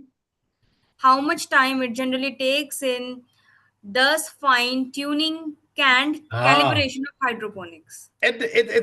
See, इसका कोई ऐसा मतलब absolute number तो मैं नहीं दे सकता कि भाई कितना टाइम लगता है फाइन ट्यून करने में। You are absolutely right. जब आप कैलिब्रेशन करते हैं, सो जैसे आज देखो क्यों आपकी शॉर्ट ड्यूरेशन क्रॉप ही क्यों ज्यादा पॉपुलर हुई है हाइड्रोपोनिक्स में। उसका एक रीजन यही है क्योंकि हर साइकिल 30 से 35 दिन में आप कंप्लीट कर लेते हो। फिर एज अ ग्रोअर आप उसको जो भी कहीं पे भी प्लस माइनस होता है उसको कैलिब्रेट करते हो। सो अगर आप बात करते हैं कि स्पेसिफिक टाइमिंग की, सो जो क्रॉप साइकिल है, so maximum 2 crop cycle is more than sufficient. So अगर हम बात करते हैं टमाटर की तो फंस गए क्योंकि वो आपकी 9 महीने की क्रॉप है, तो समथिंग लाइक ऑफ अराउंड 2 साल तो लग जाएंगे उसको आपको स्टैंडर्डाइज करने में। सो एक तो ऑप्शन ये होता है कि भाई हम चलो 2 साल लगाते हैं और फिर हम अपने आप को वैरायटी, टाइप, न्यूट्रिशन सब कुछ स्टैंडर्डाइज करके फिर मूव करते हैं। दूसरा ऑप्शन ये होता है कि साहब चलो शॉर्ट ड्यूरेशन क्रॉप है, लेटस लगाते हैं, लेटस को पहली साइकिल में अरे थोड़ा सा इसमें ग्रोथ कम थी, थोड़ा सा इसमें फर्टिलाइजर कुछ गड़बड़ कर रहा था, थोड़ा सा मेरा टेम्परेचर इंपैक्ट कर रहा था, इस वजह से मेरे हेड नहीं बने, बटर हेड में हेड नहीं बना या आइसबर्ग में हेड नहीं बना। So that may be in another couple of cycles you will be able to calibrate that। ठीक है। बट ये कैलिब्रेशन आप केवल कमर्शियल के लिए सोचिएगा। घर वाले में मजा आता है बॉस, कि अगर आपने अपने बालकनी में लगाया छोटा सा system, you won't believe the kind of a pleasure you will get, and all the 3 generation, one the kids at your home will be able to understand कि पौधा जमता कैसे, अरे टमाटर फलता कहाँ है, वो फ्रिज से ही नहीं आता है, पेड़ में भी फलता है। क्योंकि आजकल कई जगह पे ये भी क्वेश्चन के जवाब मिलते हैं कि छोटे बच्चों से जब पूछा जाता है भाई टमाटर कहाँ से आता है, तो फ्रिज से आता है साहब, आई डोंट नो कि कहाँ फलता है, कैसे फलता है। So that's they will learn. And then अगर आप बात करते हैं तो आपके लिए भी एज एन स्ट्रेस बस्टर होता है कि अगर आप उस प्लांट के साथ कुछ टाइम गुजारते हैं। और for elderly people it is really a quality time engaging activity. So there is no any kind of limit or absolute number. However, it's 2 to 3 cycles maximum, and maybe sometimes they people achieve in first go. ठीक है। Yeah. Okay. So one more question. As hydroponic systems become fully autonomous, they move from being farms to being cyber physical entities.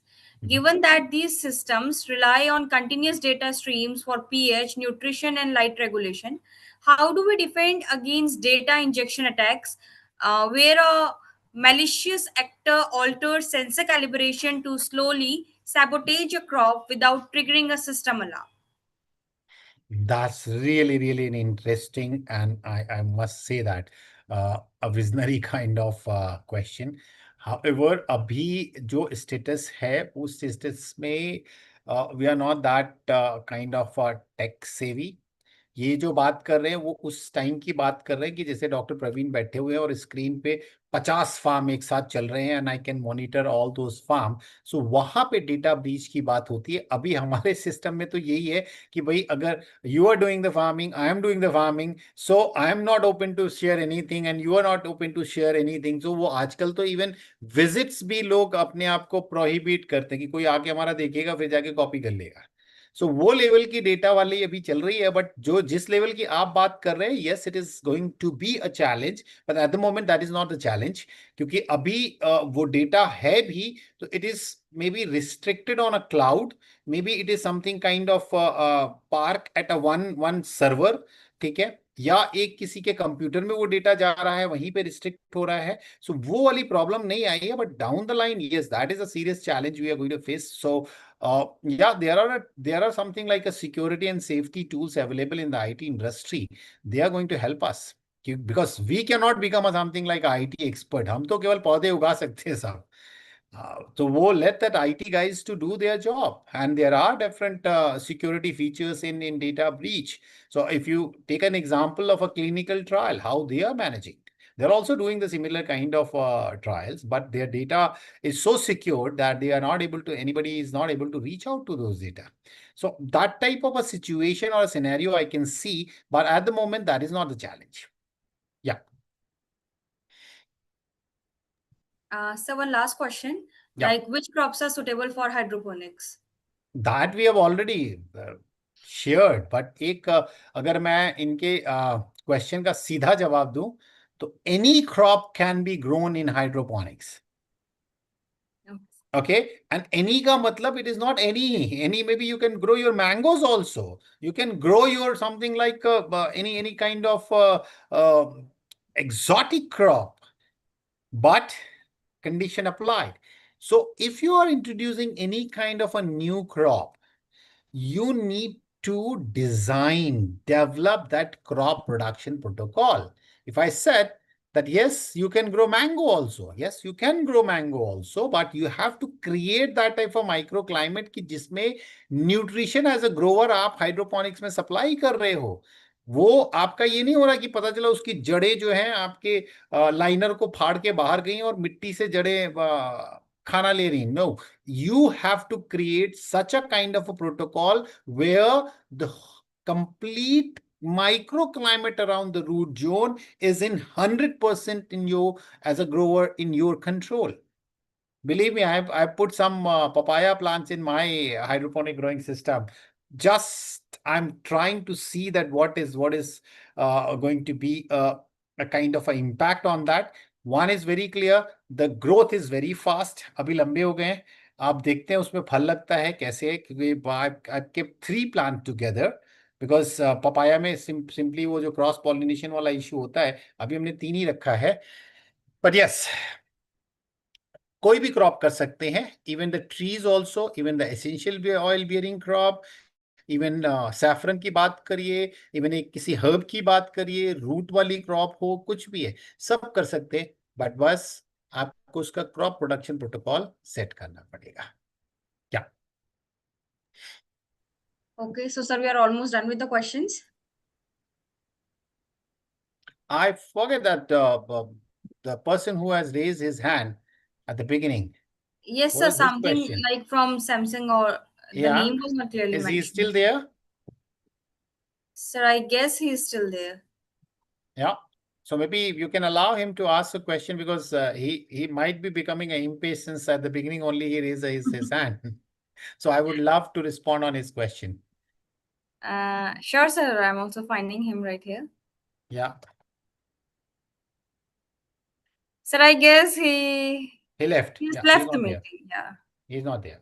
Yeah. No issue. Whenever you get that query, you can just something like share with me. I'll be happy to answer. Somebody has again asked some question.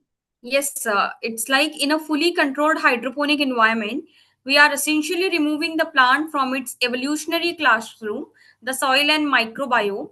If we increasingly use AI to optimize only for yield and growth rates, are we inadvertently stripping plants of their epigenetic stress memory, their ability to adapt to unpredictable environment shifts? And if so, how do we design cyber physical systems that simulate natural stressors to preserve the long term resilience and evolutionary viability of our crops?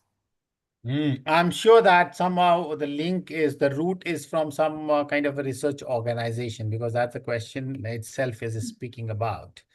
And also might be she or he is not from agri background. I agree 100%. Fully, I agree with you, whatever is your concern. However, see, what we are talking about the commercial farming. So you mentioned specifically कि भाई उसको अपना stress से कैसे adjust करना है वो भूल जाएगा पौधा, ठीक है. बट यहाँ पे वो बात नहीं है. For that biodiversity places are there. The people are just the scientists are working on that. But यहाँ पे जो अपना target है as a commercial production, why hydroponic is required? Hydroponic is one of the most efficient growing system. So that's how. If I'm just going to quote a specific example for your question. So if any kind of a herb, because most of the herbs, they respond to a certain kind of a stress, then only that active ingredient start producing in your crop. Okay, so take an example of like Pushkar मूल हो गया या अश्वगंधा हो गया या आपका इसी तरीके का एक इवन शतावरी ले लो आप, ठीक है. ये सब ऐसे पौधे हैं जिनको कि किसी ना किसी तरीके का स्ट्रेस जब तक नहीं होगा तब तक वो एल्कोलॉइड प्रोड्यूस ही नहीं करेंगे. ओके, सो लाइक पुष्कर मूल में क्या हुआ कि हमारा जो हाइड्रोपोनिक ग्रोइंग सिस्टम था, vegetative growth was really fantastic. उसका जो रूट बनना था, because root is a commercial part of that herb, उसका रूट भी ऐसा बहुत अच्छा हेल्दी एंड वॉल्यूम आया. And the scientists who have been working from a long, maybe 30-40 years he has spent in that crop, he categorically said the 3 years volume is being achieved in 9 months or 12 months. However, the missing part was the active ingredient. जब हमने उसका lab analysis कराया तो active ingredient was missing. So further study has categorically given a clear indication कि भाई जब तक इसको एक ड्रॉट का स्ट्रेस नहीं मिलेगा, इसका एक्टिव इंग्रेडिएंट का कंटेंट नहीं बढ़ेगा. So step 1, we achieve that volume, but अब उस स्ट्रेस को आपको आर्टिफिशियली इंड्यूस करना पड़ेगा.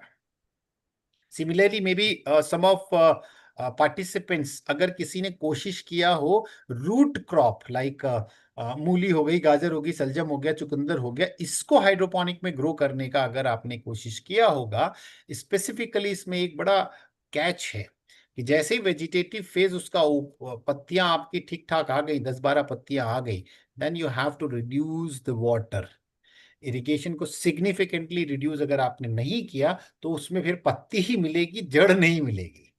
So all these things comes under setting up of your crop production protocol. ठीक है.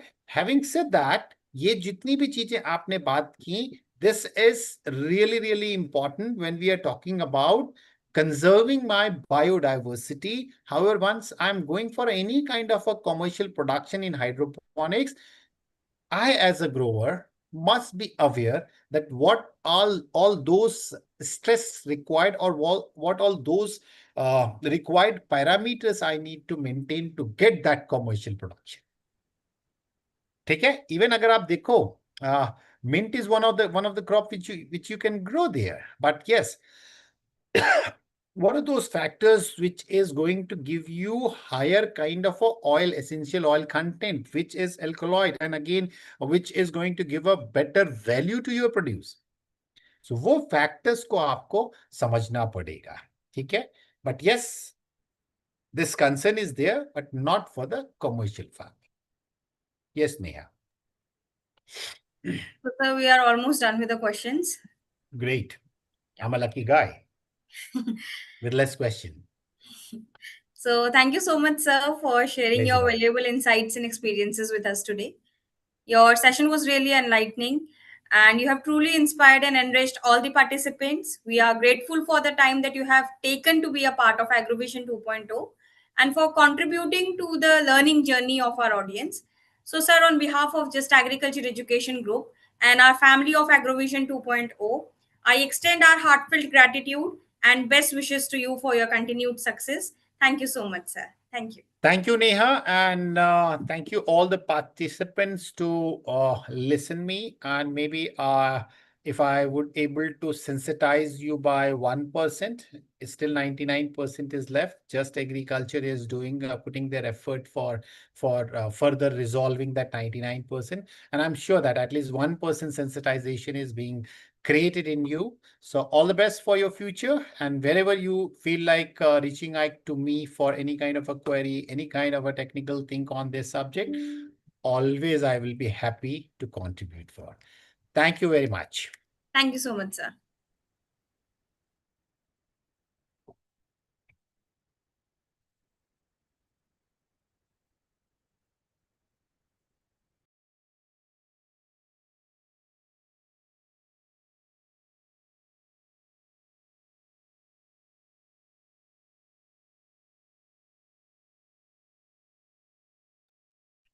Dear participants, our next guest will be joining us in a while. Till then, stay connected.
Yeah, hello, good evening.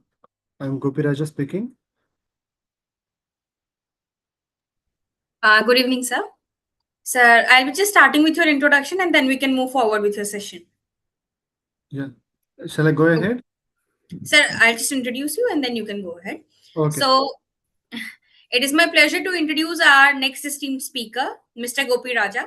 He is the founder and CEO of Fopal Drone Tech Private Limited, an innovative technology startup based in Andhra Pradesh, transforming agriculture through drone based solutions and precision farming technologies.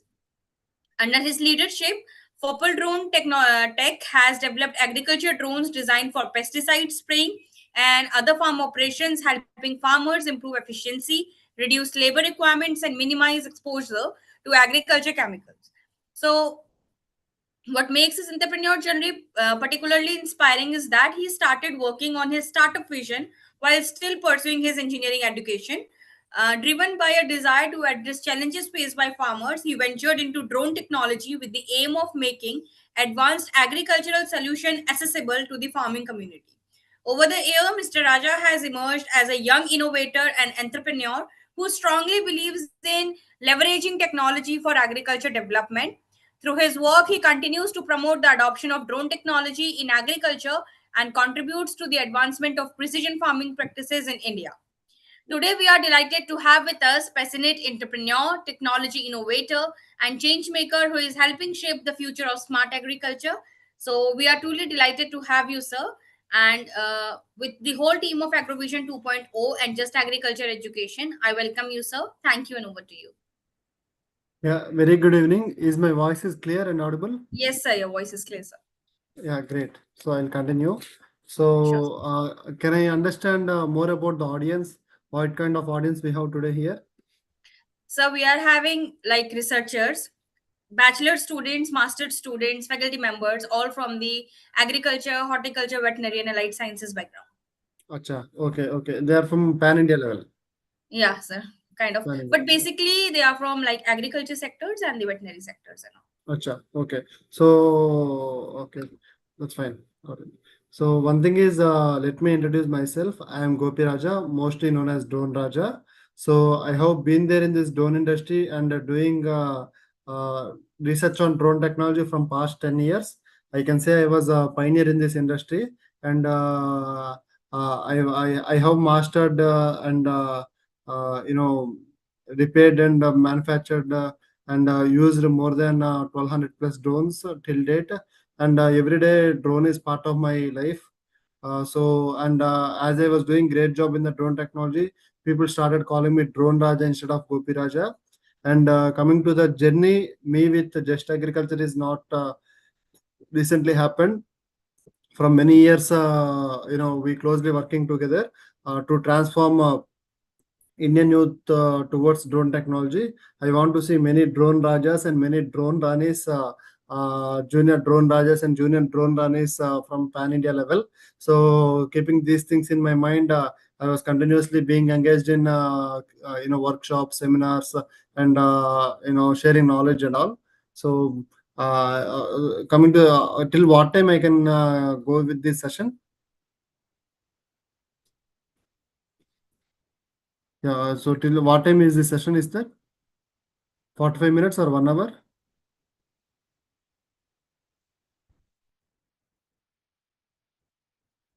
Okay, fine. So anyway, I'll tell how I have started actually. So it will be very interesting. Today, you people are able to see a lot of agriculture drones coming to your field. A lot of farmers are using drone technology, and many places of India still drone technology is very new. Very farmers are not much habituated to the drone technology. But I'll tell you how drones has been came into India. What happened background? What happened to my life?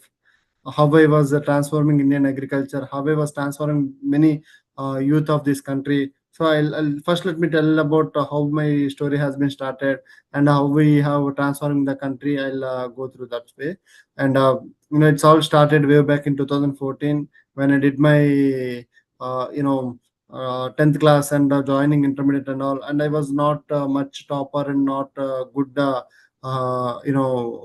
topper guy or as the front bencher. I was a purely backbencher guy, and I was a completely Air Force wala.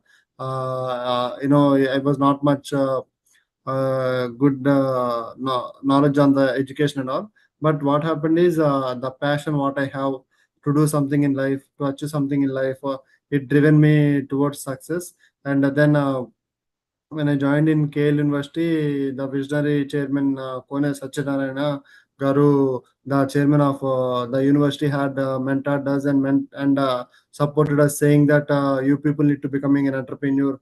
The future students of the college need to be an entrepreneurs. Such way he used to motivate us. That thing had been inspired me, and that day the seed has been came into me to become the entrepreneur. And I started working on different startups, but nothing worked. But one day, me and my friend Janardhan sitting in a laboratory and seeing some kind of YouTube videos where Chinese people are using helicopters to spray the pesticides. Then Janardhan told why this kind of technology can't be implemented in India. Then I decided why can't I start myself as an engineer, and I started learning about drone technology. I don't have good amount of funds to make the drone technology successful. Then I took funds from all my friends and all, and then I started making drones. That's how I have started. I have stepped into this drone industry, and the first drone is obviously failure. It was not much successful, but I was keep trying. Then 2017, we made the first agriculture drone to fly up in the air, and that is a 10-liter capacity drone. And later on, I used to go to the farmers. I used to educate the farmers. I traveled pan India level, more than 150,000 kilometers, to many parts of the country, to Bihar, Uttar Pradesh, Maharashtra, Karnataka, Tamil Nadu, Andhra Pradesh, Telangana. I used to travel like anything. I used to educate the farmers. And post COVID, when the COVID came, me thought how why can't we help the governments. Then we started providing services to the governments to help them in overcoming COVID by spraying sodium hypochlorite in all the red zone and containment zone areas in 2019 and 20. And later on, post COVID also, we started educating farmers to buy the drone. We started educating farmers to use the drone technology.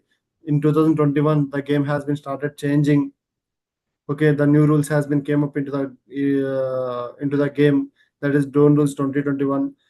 As per drone policies, the government of India has been instituting three major rules. That is, using drones in the green zone is important, and we should not use drones in red zones and yellow zones. That is one major rule government has came up with that. And second thing is, every pilot, every person need to have an who want to operate the drone, they need to have an pilot license. So to give the pilot license, there are something called RPTOs has been established. So a lot of RPTOs are giving training on how to get drone pilot license. And then next, government started this DGCA has started telling about type certification policy, and also every drone what we are flying need to have this pilot license. So as part of that, we also made tie up with a lot of companies and a lot of RPTOs where they are giving these kind of certifications and the license. So then also we started working on helping farmers to adopt legal drone technology. Obviously, as China is dominating the country with this Chinese product and all, and we can see a lot of products are coming from China. Still we are in the process of learning about this drone technology, but in China, lot many people are much adopted about this drone technology. So Chinese drones are also coming lot more numbers. But to overcome all these things, government has came up with a very good drone policy and all. So to educate you people also, and when you see the drones also, you need to understand three things. One is the place where we are flying the drone, that need to be a green zone. And the person who is flying the drone, he need to be a certified pilot. And the drone what we are going to use need to be a certified and unique identified number attached drone only we need to fly. These are the three major rules about the drone technology. What we are flying in any kind of field, maybe agriculture, surveillance, defense, or else for any kind of field where we are using the drones, civil purpose or else any police purpose, what kind of the purpose may be, these three things are majorly important. So this is a major brief line about drone policy 2021. And post that, to make sure this policy go into the people, to make sure everyone need to understand this policy and everyone need to use drone technology. As per the policy, we are educating a lot of people on this thing. And now we are in 2026. There are a lot of schemes, central governments has, state governments has came with like that one of the scheme is Namo Drone Didi, where a woman entrepreneur can adopt for getting a drone on subsidy, and started provide service to the local farmers. That is also can be done, and thousands of women are already doing that in villages. And second thing is uh, there are a lot more other schemes also, that if anyone is having 750 civil score and 10th class qualification, they can buy a drone with paying 10% of the invoice value and getting 90% of the non-collateral based loan. And we can start using drone technology. For that also we are helping, and to get the pilot license we are helping the people. And we have educated more than 10,000 people to adopt this drone technology in a much bigger way. Right now we are working on some of the very game changing project called drone as a service DAS project. Drone as a service project, we are working with a company called Rfly Innovations, where it's a Chennai based company. As part of Tentar Group, this company has started acquiring the some of the companies in latest technologies like drone technology, and many other latest technologies. The company has been formed, and they started acquiring the companies and collaborating, and to make sure every youth get an opportunity, every talent get an opportunity. So they are acquiring the talent and all. As part of that, we joined hands together to use drone technology to the grassroots level of the Indian villages. So to make sure that we made a joint venture of Rfly DAS services, where I was being appointed as the vice president operations for this division. And we have employed around nearly 150 plus people. And now we want to expand to Andhra, Telangana, Karnataka, Maharashtra, and Uttar Pradesh as well. If anyone is seeing this video from Uttar Pradesh, they can contact me. We are planning we are having some plans in Uttar Pradesh. We have some plans in Bihar. We have some plans in pan India levels. If you are looking for any kind of collaboration, we are open for collaboration, where we can see how we can do win-win kind of situation for people who are coming from the rural India. What we can provide is, we can provide you complete knowledge on drone technology. We can take your help, and we can start providing services to the farmers in your localities as well. So that's what we are doing so far. And this is about me, and this is what we are working on so far. Yeah. Now I am open for some of the questions, and we'll go with questions, and then we can have some kind of chit chat.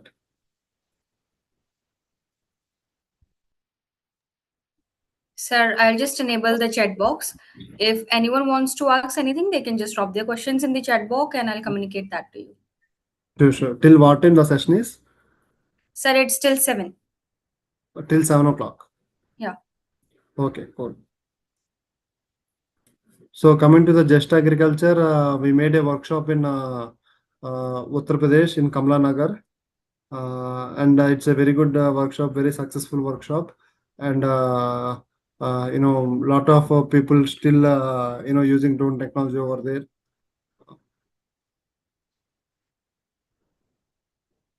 Yeah, how can... Sir, one has asked, how do we use drone in agriculture? See, majority of the case, there are two major applications in the drones for agriculture. One is for pesticide spraying, where it's an organic or else inorganic kind of spraying. Farmers can adopt drones for agriculture, and they can start spraying in that. And second application is multispectral camera, using a drone with multispectral camera, where we can collect the data, and we can analysis what kind of yield we are getting. And how can a drone pilot earn good amount of money in using drone, being a drone pilot? Yes, obviously there is a very good demand for drone pilots. Coming to 2030, as per Prime Minister vision for 2030, nearly 10 lakh drone pilots are required. Okay, so that's why he want to make sure India become the global drone hub. So for multiple applications and multiple purpose of the drones are being used for multiple sectors. So obviously, when we came from agriculture background, when we came from the agriculture education background also, I request every student of this agri domain background need to learn about drone technology, need to learn about how to fly the drone, how to repair the drone, and drones need to be part of their education system as well, so that they can serve the country by being a drone pilot or a drone engineer. Yeah, we provide a lot of trainings to the graduates. we do workshops. Even we are planning some more workshops with Just Agriculture as well. We management will discuss together and we'll see what kind of collaborations where we can plan some kind of online workshops, or else we can plan some kind of offline workshops as well. Yeah. Sure, sir. So one question is drone technology accessible to all farmers? Till not yet. So if we all people can join our hands together, it will be accessible to the farmers. Okay. So right now Sir, it's not much accessible. We need to collaborate, and then we need to plan for kind of accessible to the farmers. okay. Sir, how drones can work in a multi-storage crop system? One is asking. Can you explain more about that? So multi-storage crop system, like when multiple crops are there in different levels. Acha, okay. So so you were telling about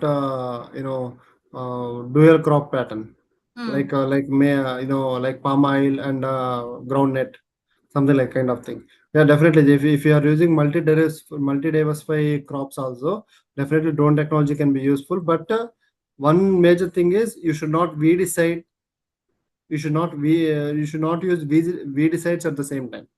If you start using weedicide at the same time, some crop can adopt the weedicide and some crop cannot be adopt the weedicide. Yeah, that will burn the lower resistant crop. So basically, like, I guess they want to ask, like, sometimes we go two crops and one is tall, one is short, like they are of different heights and lengths, See, so my in that understand. case, like, how do we apply it? See, my question is, Ah, do you want to spray for both the crops at once, or else do you want to spray different times? so that the Okay, participant can let's have some kind of chit chat. Not a problem. ah, See, there are two cases here. One is if you want to spray. See, let's say one crop is like this and one crop is like this. If you want to spray for the tall crop, it's easy job. If you want to spray for the tall crop and the shorter crop also, then you need to adjust the height of the drone as per the crop. okay. So you will learn, definitely, not a problem. It's not at all a big deal. Definitely you will learn, but you need to reduce the flow of the drone so that more pesticide won't come down and the crop may not get damaged. Okay. And so minimum price or cost of a drone, someone is asking. See, if you want to buy a legal drone in India, it's costing around 4.5 to 6 lakhs minimum. If you want to buy a legal drone, and if you want to buy illegal drone, there are a lot of companies are providing illegal drones for 3 lakhs, 2.5 lakhs. But I don't suggest anyone to buy the illegal drone. So, like, as we know that our farmers are basically, most of them do farming by traditional methods. Yes. So, like, how do you convince them, like, to do farming with the drones and all? Like, is it more beneficial?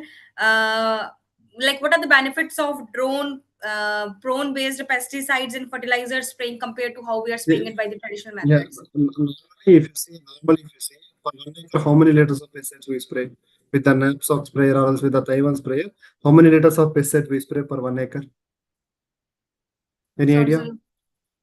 How many liters of pesticide we spray for 1 acre? Do you have any idea on that? Sir, as in, I don't have it. I guess if we go through the knapsack sprayer, then 22 liters it contains at a once. So most probably it would be taking a lot, sir. It depends like how much you're going. Maybe 100 to 150 liters. Yeah, 100. Yeah, for sure it will take around that. On average, we spray around 100 to 150 liters per 1 acre in the traditional method. But when you use the drone technology, you hardly spray 10 liters per 1 acre. So obviously, the 90% of the water has been reduced. Right. So you are hardly spraying 10 to 15 liters per 1 acre. So in 100 to 150 to 10 to 15 liters, hardly 90% of the water has been reduced. That is first point. And second point is there are case to case. Lot of in pan India level. If you see some farmer used to spray 100 to 200 liters, some farmers used to spray 100 liters, some farmer is happy with only 80 liters. So agriculture, there are no rules for the game. Okay, They everyone do has their according own to their own rules. convenience. Yeah, everyone has their own rules. See, if I am a farmer and if you are a farmer and we both are staying at the same place also, I spray as my wish and you spray as your wish. Okay. Sure, sir. So either Raja Kisan hai. Okay, इधर राजा किसान है, वो किसान का decision है कैसा करना, कब करना, okay, कितना करना, वो पूरा किसान का डिसीजन है. No one can do anything for that. No rules and nothing can be done anything for that. The real Raja of the agriculture is Kisan.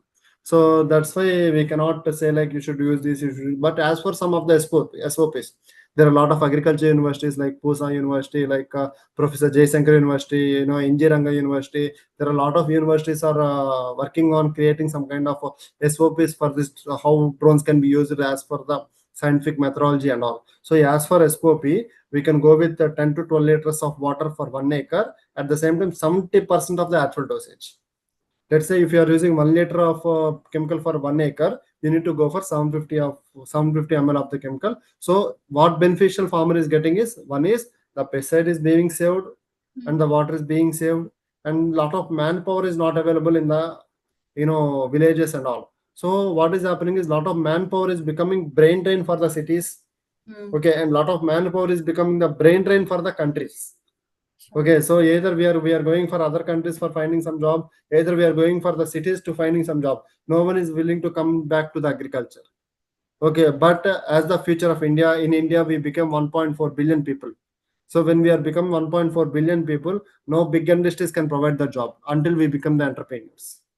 Okay, that's why the Prime Minister has came up with Startup India scheme, okay, Stand Up India scheme, and they came up with Make in India and all these things, because when we become such a huge populated country, and when for all these people need to get job, only possible because of MSMEs, only possible because of startups. So that's why, keeping these things in mind, we all people need to look towards becoming an entrepreneur. So what kind of skill set you have, or else what kind of skill set you want, you can start from zero, you can scale up, and you can becoming an entrepreneur. You can become an entrepreneur.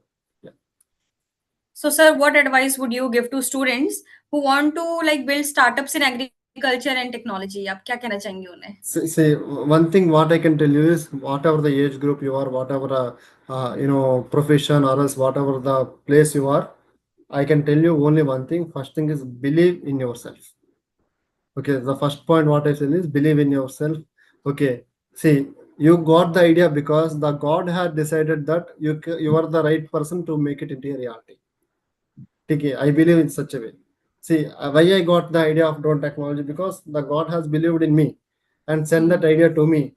That's why I made it into a reality. If you see anything in the world, it will be created 2 times. One is in the mind, then is in the reality, right? So that's why I ask anyone first to decide to do something. Then obviously the whole world will draw a red carpet for you to achieve those things. That was happened in my life. Definitely it will be happen in your life. And second thing is, one is believe in yourself, and second thing is, you need to have a lot of persistence. Okay, you need to have a lot of patience and persistence. So, and perseverance. And you need to have a lot of perseverance, then definitely one day or the other you will be achieved. And one of the best example for that is Mountain Man of India. There is one story called Mountain Man of India. So you can read to that story of Mountain Man of India. He did it because of his wife. Okay, so in the same way, you also what we call one day or the other, definitely you will achieve the thing what you want to achieve. Yeah. Sir, one question is, like in India, mostly we are having marginal and small farmers. So, which type of spraying is better, laborer or from drone? Because they don't have much idea. Obviously, drone technology is much better. Okay, then only we can make some business out of it. So it's not like that. So what I can tell is, see, drone can spray 1 acre hardly in 5 minutes. But if you want a farmer, if the farmer want to do the same acreage of spraying, he need to spend around 1 to 1.5 hours to spray 1 acre. But hardly farmer can see. You imagine there will be something like snake and lot of the scorpion and all these things will be there in the agricultural land. So snake bites will attack, cancer infection, all these things. Drone technology is putting a simple full stop for that. Okay, but one thing is, adoption ratio also need to be increased. So that's why I request the whole people who are watching this thing, you become the drone entrepreneur. We are all people are there to support you. Sir, are there any government schemes or subsidies that are currently available for agricultural drones? Yes, definitely there are a lot of schemes. One scheme is called Namo Drone Didi. And there are a lot of self-help groups are there in pan-India level, like Dokra, Velugu, Shetty, and a lot of schemes are there now that any woman entrepreneur can adopt for getting a drone for subsidy base. So that is one option we have. And any citizen of the country who has 10th class qualification, who has 750 plus civil score, can buy a drone. okay, on loan basis without putting any kind of collateral. Okay, that is one of the best scheme. It's called Agriculture Infrastructure Fund. On this Agriculture Infrastructure Fund. So with this Infrastructure Fund, anyone can buy a drone and he can start providing service to the local farmers. These two are the one of the best options people are having to get into the drone technology. And ROI, return on investment on drone technology, is hardly 100 days. If you can continuously operate the drone for 100 days, you become you can get the break even. So that's how the agriculture drones are being adopted, nowadays in the country. The participants are asking like, how can they get to know more about the training of drones?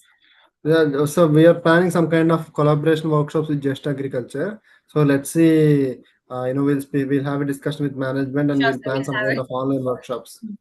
Yeah. So, sir, like, how affordable do you think that the drone is for a small scale farmer? See, we are paying for 350 rupees per acre.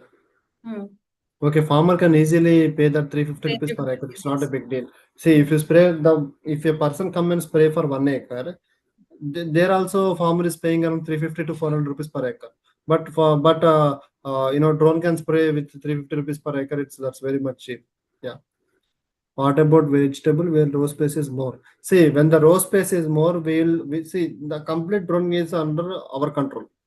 We can fly manually, we can fly autonomously. So the complete drone is as per our inputs, right? So then you can plan the spacing and all. So, sir, one last question. Like, what is your vision for the Indian drone ecosystem by 2030? See, right now we gave employment for 150 people, and I'm planning to give employment for 1 lakh youth of this country. Okay, so it may not possible by 2030, but one day or the other, my dream is to give employment for 1 lakh people of this country. So let's see. The Almighty also need to support, right? Definitely, Almighty will always support, and the ecosystem and everything. I feel like we are in the right place with the right idea and with right solution at the right time. Okay, as an entrepreneur, we need to make it right. If it was not right, yeah. So, sir, I guess we are almost done with the questions.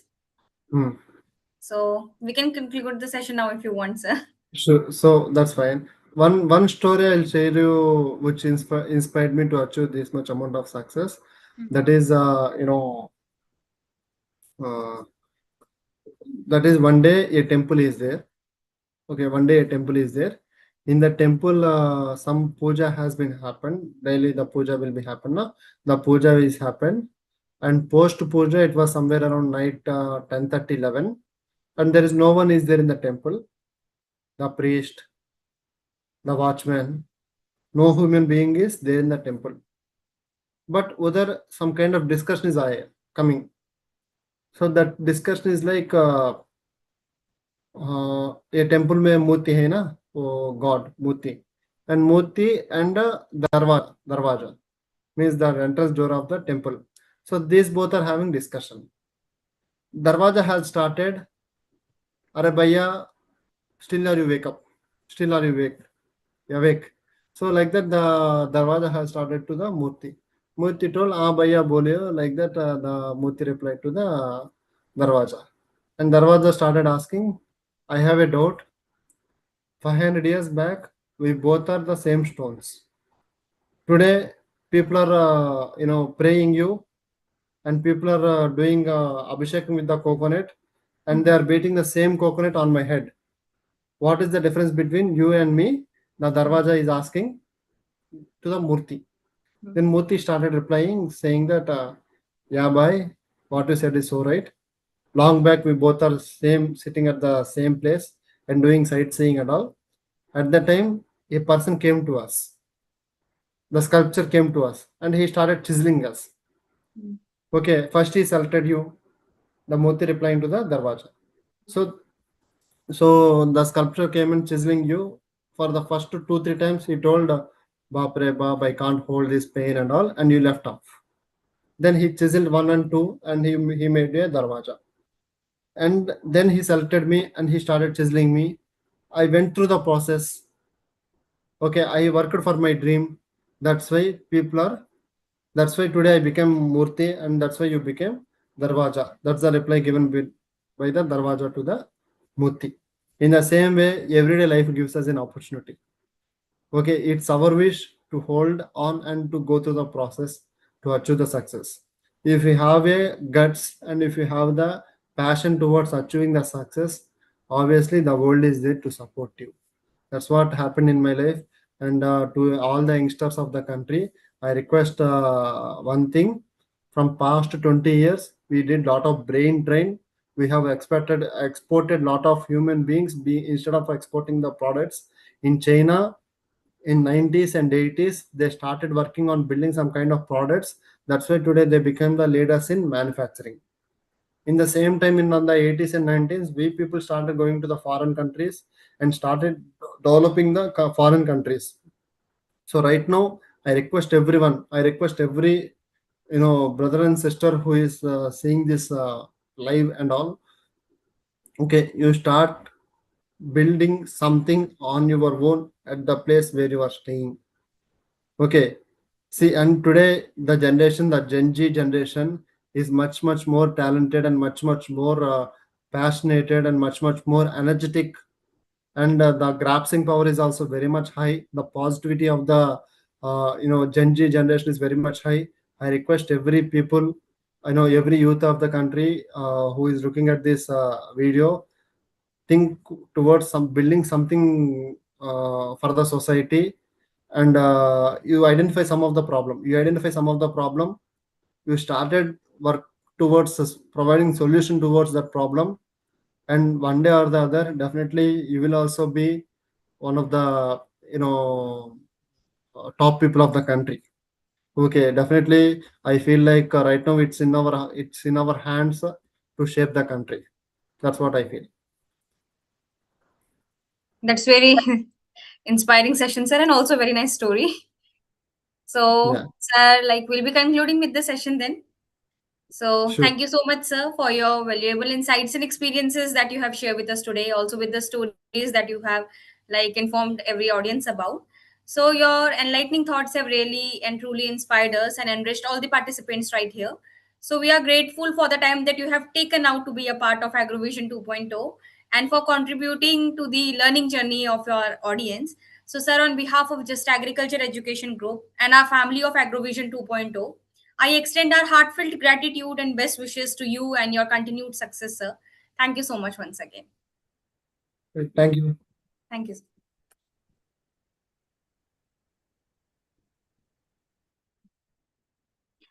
As we have come to the end of today's enriching session, I would like to express my sincere gratitude to our esteemed guests for sharing their valuable knowledge, experiences, and insights with us. Their inspiring thoughts and expert guidance have made today's program truly meaningful and memorable. I extend my heartfelt thanks to all the participants for their enthusiastic presence, active engagement, and keen interest through their sessions. I would also like to acknowledge the dedicated efforts of the entire organization team of Just Agriculture Education Group, whose hard work and coordination continue to make this international training program a grand success. As we conclude day 8, let us carry forward the valuable lessons and ideas shared today and continue our journey towards innovation, sustainability, and excellence in agriculture. We look forward to welcoming you all again for the upcoming sessions of AgroVision 2.0, where many more distinguished experts and exciting learning opportunities await for you all. Until then, stay curious, stay inspired, keep learning. See you all tomorrow for day 9. Thank you everyone for your participation and support. Have a wonderful evening and take care. Jai Hind, Jai Kisan, Jai Navachar. Thank you.